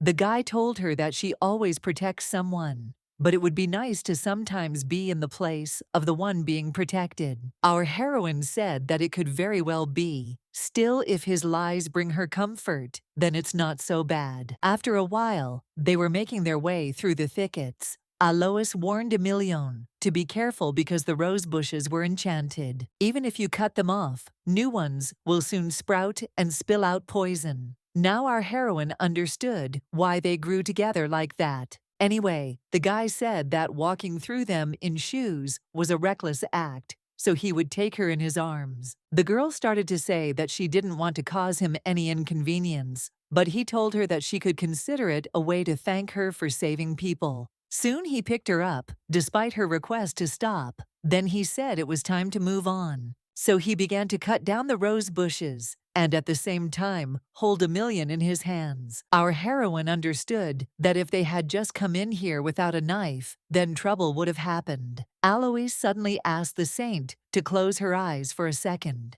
The girl asked why, and the guy said that there were soldiers created by magic here, so he didn't want her to see the brutal scenes. Emilion then decided to agree. Alois pressed her closer to him and told her that she was smart. Soon the battle and sounds of fighting began. Our heroine kept her eyes closed, but said that if there were monsters here, she could destroy them. The guy suggested that for this, she would need to see the target with her own eyes. Emilion told him that he was right. In that case, Prince Alois told her that it was best to leave everything as it was. He explained this by saying that they were dealing with corpses that were stepping on them. He chopped them down, left and right, saying that they were badly decomposed, shriveled remains that stubbornly crawled and moved. Our heroine began to apologize for leaving it to him. However, at that moment the guy said that they were there so they could open their eyes. Emilion thanked him for his help and apologized for causing inconvenience. The guy put the girl down on the ground and said that everything was fine. Soon they looked at the building. Alois asked if this was the place she was looking for. Emilion told him that it seemed to be it. At that very moment she saw a cheerful child behind her who was following a butterfly. Our heroine was perplexed because this child's aura was purer than that of the priests. This must be Prince Uina Pervena. Suddenly, the guy noticed strangers and asked in surprise who they were. There shouldn't be any strangers here. Our heroine told him that she was here at the invitation of His Highness, who was suffering from illness. She asked if she could stay. The guy screamed in bewilderment and asked if this had really happened. Was it really a priestess standing in front of him? Our heroine said that she came here because of the prince's illness. The guy still couldn't believe his ears. Uina said that the professor spoke as if he could not hope to receive a reply. It turns out that it was true. He really did send her a letter. However, at that moment, Emilion was examining him and noticed something strange. When the divine power is introduced, it immediately seeps out. How deep must the wound be then? At that very moment she lifted his sleeve and noticed the puncture marks. She knew it.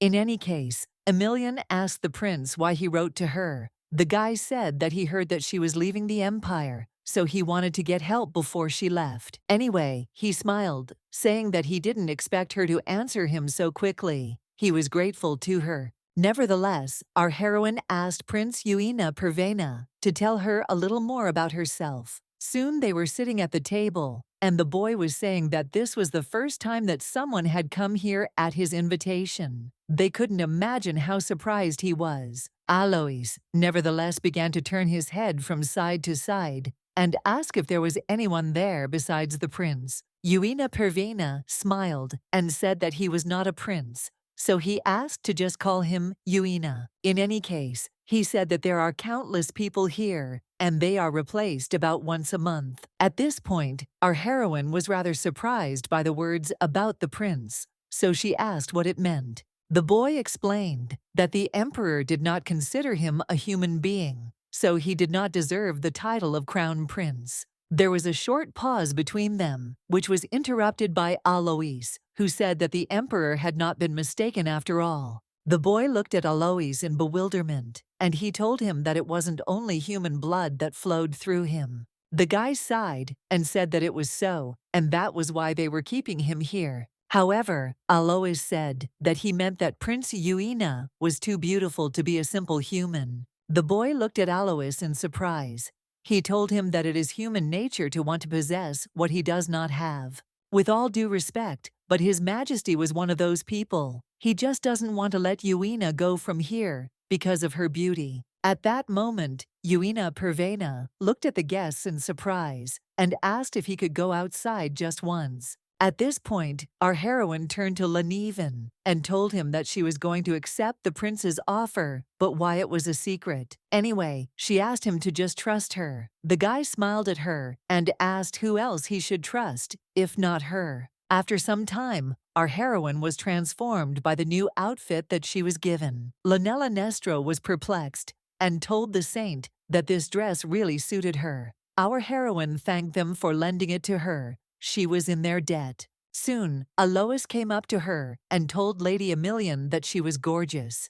Emilian smiled and asked not to flatter her. The guy suddenly smiled and asked if he could have the honor of accompanying her. Our heroine smiled at him and said that she agreed to this proposal without a doubt. At this point, Nestro approached Lenevin and asked if he would like to be her partner. Did he remember how he had offered to accompany her last time? Due to her circumstances, she refused him then, but today Lenevin interrupted her and shook his head, apologizing because he refuses.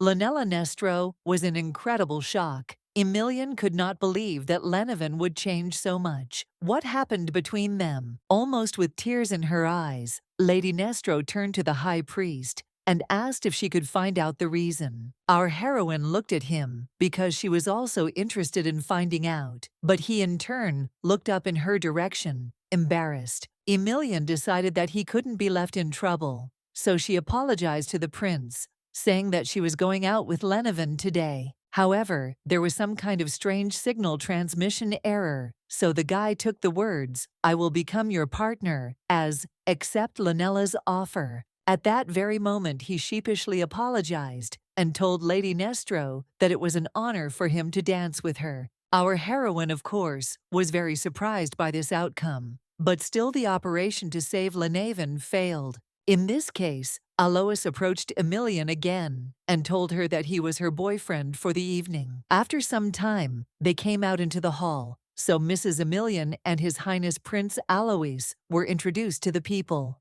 Of course, there was no reaction to be expected. As always, all people began to look at them with contempt. Nevertheless, despite this, our heroine greeted everyone and wished everyone God's blessings to come with them. The people remained silent, and the girl thanked His Highness for keeping her company. The guy took her hand and kissed it, saying that he should be grateful to her. Seeing this, all the people began to whisper among themselves, "What is between the prince and the saint? Is it really love?" At this moment they began to introduce His Highness Crown Prince Casadora Macron, Vessel Loyal. Of course, all the people started clapping because they were happy to welcome the crown prince. In any case, they did not understand what he was doing there. Our heroine decided that he was most likely looking for Lenella, so she would not want to run into him. However, it was not possible to dodge because he noticed Emilian and stopped her. Our heroine turned around embarrassedly, asking him why he wanted to see her.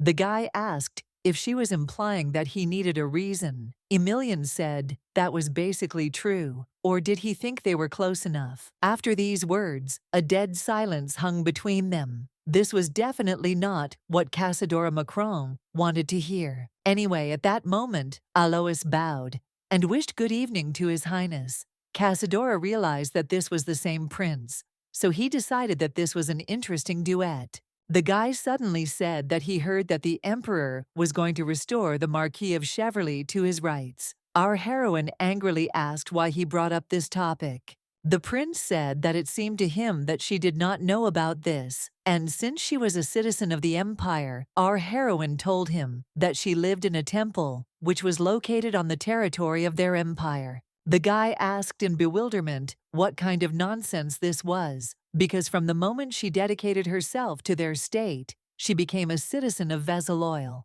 Anyway, he said that although he had behaved tactlessly, they could not remove the Marquis from office because of such trifles. Our heroine asked in bewilderment if this was really a trifle. The prince asked her not to be stubborn, because her consent was required to cancel the punishment. The girl certainly didn't expect the prince to talk about it so calmly in front of everyone. He was definitely making fun of her and Alois. Our heroine sighed and told him that he apparently hadn't changed at all and had come here again because of the case of the Marquis of Cheverly. She then said that if she left Vesaloil, they would no longer have to try so hard. The prince turned around in bewilderment and asked her what these words meant. Our heroine asked if she couldn't do that. The guy said she couldn't do that because saints never intermarried or left Vesaloil. In that case, Emilian smiled broadly once again and said that she would be the first. Immediately, a whole bunch of rumors and whispers appeared, asking if the saint was really leaving. What about the prosperity of the empire? Who would destroy the monsters? The prince knew for sure that he could not allow the saint to leave the empire. At that moment, Casadora Macron looked at Alois and asked if it was really his doing. The guy asked again, perplexed. Holding back his rage, Casadora Macron screamed and asked if it was really because of him. An idiot that the saint had become like this? Our heroine immediately stood between the guys and told His Highness to calm down. She could not allow such quarrels and insults. However, the guy continued to shout and said that it was not he who should stop but them. Suddenly, a strange but loud roar was heard in the hall. What happened again? At that very moment, one of the visitors pointed upward in horror and screamed, saying that there were monsters here. Our heroine looked where the guy was pointing, and indeed she saw two pairs of red eyes in front of her, watching everyone. The girl could no longer control her nerves, already the third time in such a short period of time. Lenevin at that moment ran up to Mrs. Emilian. The guy asked if this was the work of the anti-divine sect. Again, Lanella Nestro meanwhile was asking in horror what they should do now. Our heroine told the lady to take people and take them away from here. No one should get hurt. Before the attack, there was no oracle again, which was incredibly strange. Judging by the fact that the creatures have appeared in front of her for the third time, they are undoubtedly targeting her. Meanwhile, the people in the corner were asking in bewilderment how this could have happened. They prayed to the saint for help because they did not want to die. One of the guys approached the saint and asked her to destroy the monsters, just like it was during the attack on the temple. Our heroine turned around and told him that unfortunately this wouldn't happen now. The guy, just like the rest of the people, looked at her in surprise and asked why. Panic began in the crowd because even the saints said that nothing would work out. Would they all die? If our heroine could, she would have finished off all the monsters long ago. But due to the enormous power of God's punishment, she cannot control it yet. At that moment, the girl noticed one of the visitors feeling ill. The girl was sitting over her mother and asking her to come to her senses. The saint immediately told Lenevin to come and help the woman. The guy ran to them and said that he would help right away. Our heroine soon grabbed her dress, thinking that she needed to pull herself together. Destroying monsters was her immediate duty. Somehow she knew that the creatures hadn't gotten to them yet, so there was still time. She approached Prince Alois and addressed him. The girl approached him and said that unfortunately she would have to borrow his dagger. However, the guy screamed and told her that it was dangerous. Our heroine asked him not to worry because she was far from a knight, but she could do something. Lenevin, as soon as he noticed that the lady had taken the dagger, asked in horror if she was really going to go out to the monsters. Emilian assumed that someone would, but also had to fight back. The guy started saying that he understood, but still. At this point, their conversation was interrupted by Prince Alois, who asked to entrust this matter to him. He would deal with them. The girl asked him if he had ever dealt with monsters. The guy said that he hadn't yet, but he was a knight, so he was sure he could handle it. In that case, Emilian smiled at him and said that she was counting on him. Soon, the boy approached His Highness and asked if he could borrow his sword for a while. The prince wanted to say something, but Alois told him that he must stay in a safe place. Our heroine then approached him and asked him to hurry up if he was not going to help. The crown prince said he would be in the rear, but he still held out his sword. He told them to deal with the creatures as quickly as possible. Alois took the sword with respect and said that he understood the prince's request. Our heroine thanked Casadora for her assistance. Soon, the girl turned to Prince Alois and told him that among so many people, only he dared to challenge the monster. The guy started saying that he was a prince and he couldn't tarnish the honor of his kingdom. But at that moment, the monsters got tired of waiting, so they started to act. Emilian immediately asked Lenevin to create a sacred barrier that would repel their attacks. The guy said that he obeyed her. At that very moment, two huge monsters were still able to break through and soon found themselves in the hall. Of course, panic began in the hall as soon as people saw two huge monsters. Our heroine, however, immediately indicated to the creatures who their target was, so she began calling them. Of course, the monsters couldn't help but react to the girl's voice, so they turned around. Our heroine cut a piece of the dress and soon told the monsters that they were doing well, so she ordered them to continue looking at their mother. At that very moment, she tore herself away and ran towards the huge monsters, who began to swing their hand. However, this game did not frighten the girl at all, because she swung her blade and cut her. The giant began to scream in horror, but at that moment he began to attack with his tail. Luckily, Lenevin came to the saint's aid in time, because he managed to pierce the monster's paw. Our heroine exhaled happily, because they were almost done destroying these monsters. However, behind the girl, the screams of Nestro began to be heard as a huge monster advanced on her. Soon the monster's paw began to fly towards her, with which he could flatten Lady Nestro in the blink of an eye. Realizing that nothing had happened, Nestro opened her eyes and noticed the saint standing before her. The girl shielded Lady Nestro and then asked if she was okay. Lonella asked why she did that. However, there was no time for talking now because the huge monsters were still advancing. Our heroine took out her blade and instantly jumped towards the monster, plunging the blade into his body. Emilian tried to move the monster because it was too close to Nestro. At this point, the giant began to cough, which meant that this was most likely his end.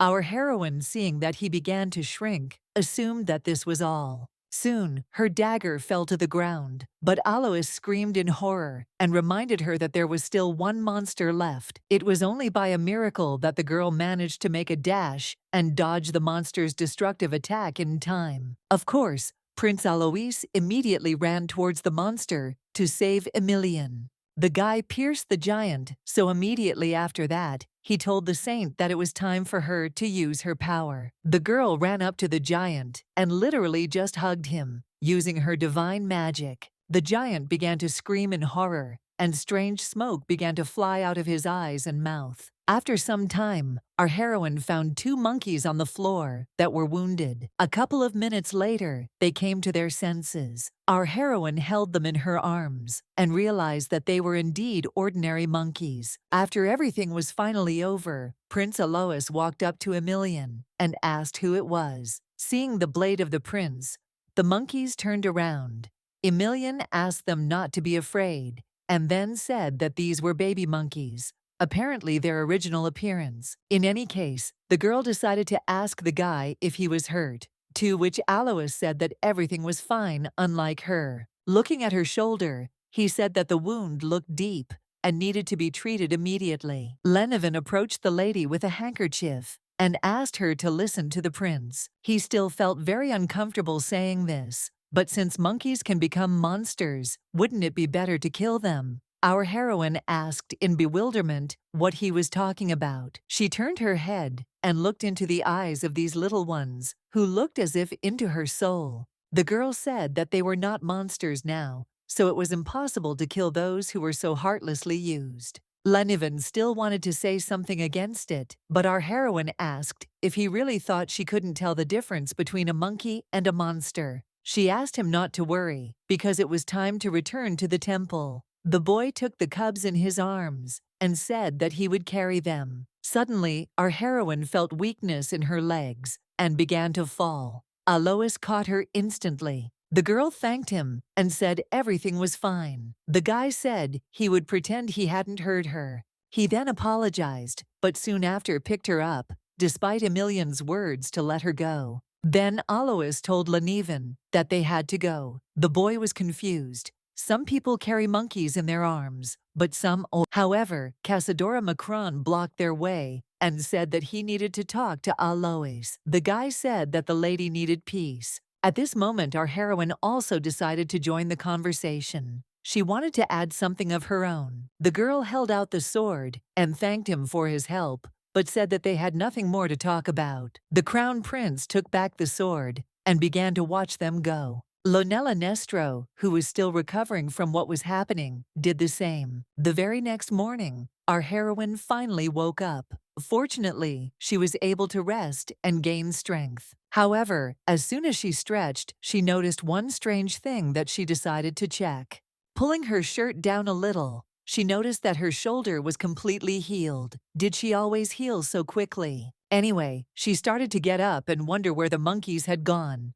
Maybe they were with Alois. As soon as she stood up and walked a few meters, a wall suddenly appeared in front of her, wishing her good morning. Alois found her himself and said that she made him very worried about her. Did she really give him a room yesterday, in her half-sleep? In any case, he said that it was amazing that her wounds had healed so quickly. The girl said that everything was fine, and that was precisely why there was no need to worry anymore. By the way, she decided to ask what happened last night, or rather whether something strange happened. The guy said that overall nothing had happened that should worry her, but the only thing was that due to his mistake, someone had spread rumors about them. Our heroine, although she asked what rumors were being discussed, still had an idea in her head. Many people never understood the format of their relationship with him, so they could have misunderstood it. At that very moment, a picture of Alois, taking her in his arms, appeared before Emilien's eyes.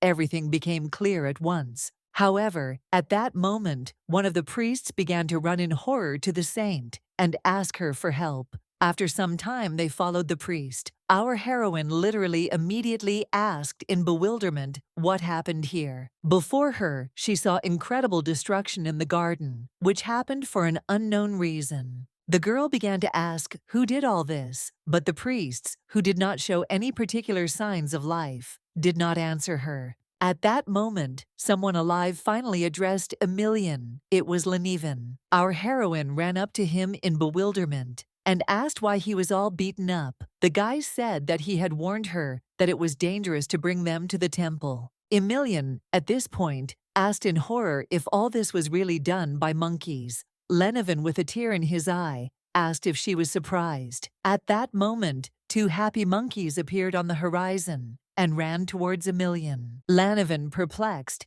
began to ask them who had allowed them to hug the mistress. The monkeys only laughed. Our heroine, however, was not as cheerful as before, so she asked them if Lenevin had told the truth. However, the monkeys again began to look at her with a look that evoked nothing but regret.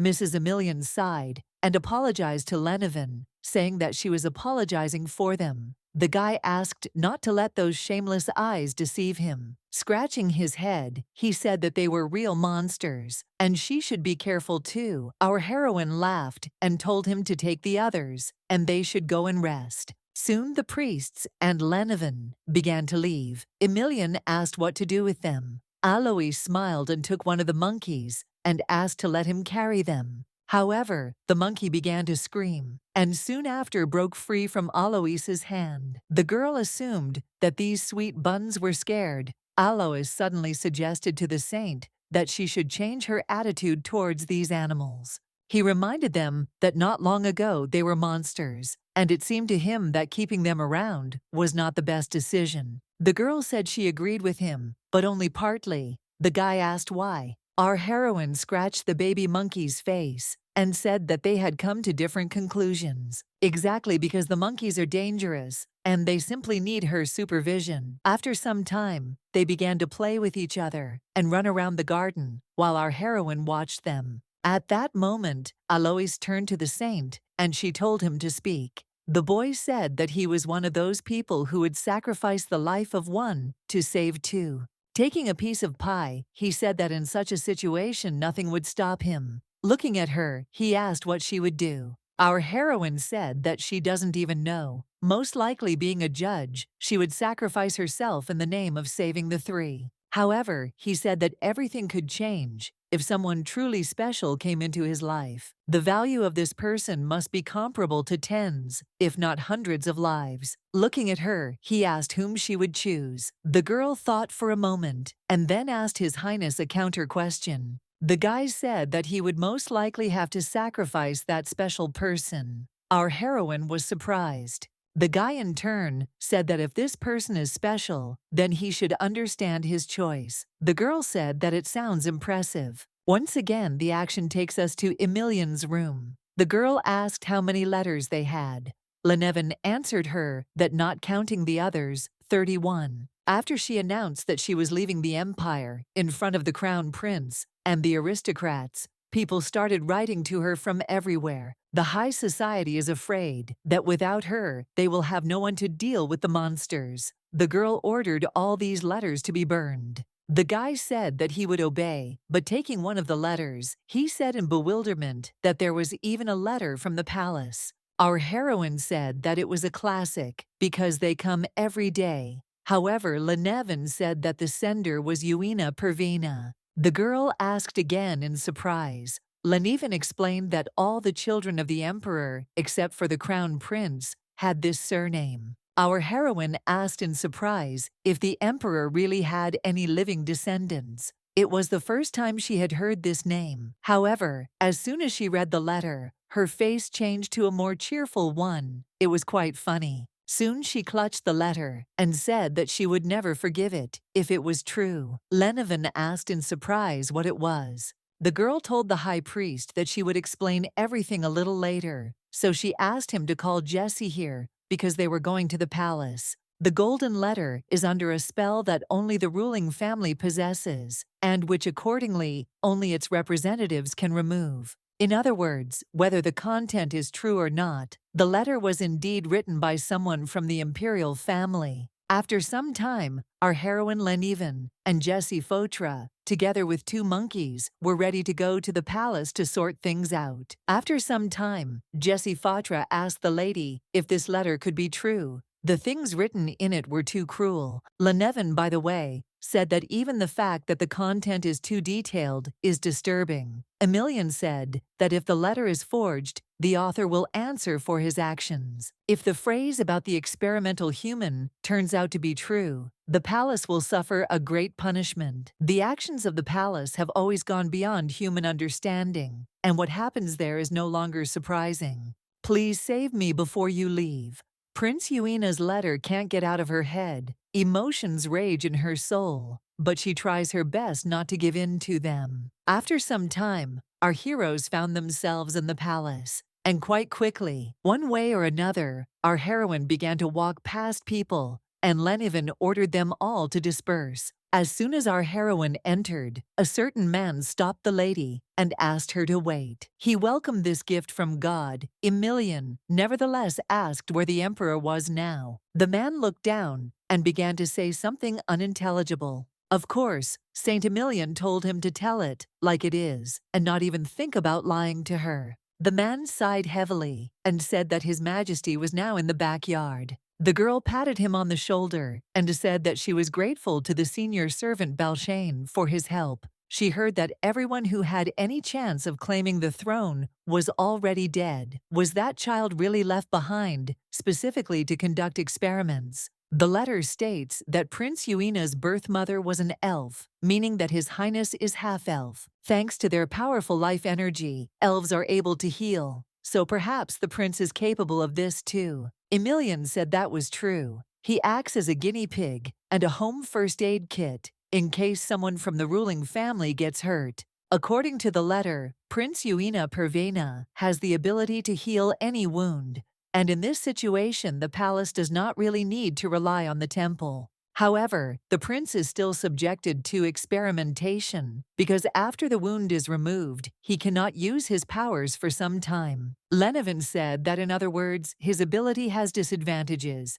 Emilian angrily said that it is so, as sad as it may sound. After some time, our heroine finally met, face to face, with the emperor, who said at the meeting that they had not seen each other for quite a long time. He assumed that she was now ready to engage in dialogue, but the girl said that she no longer intended to tolerate such treatment. The man, perplexed, said that first she was abandoning the empire. Now she didn't like his treatment. Where did all these complaints come from? Emilian sighed and assumed he didn't care at all about her words. Our heroine turned to Lenevin and asked him to call the priests and holy knights to the palace. The guy said that he obeyed her. At that moment, the emperor jumped up from his chair in bewilderment and asked what she had just said. Our heroine smiled at him and said that she hadn't said anything that he should worry about. The man still shouted and said that the palace was the territory of the ruling family, so she was violating his rights.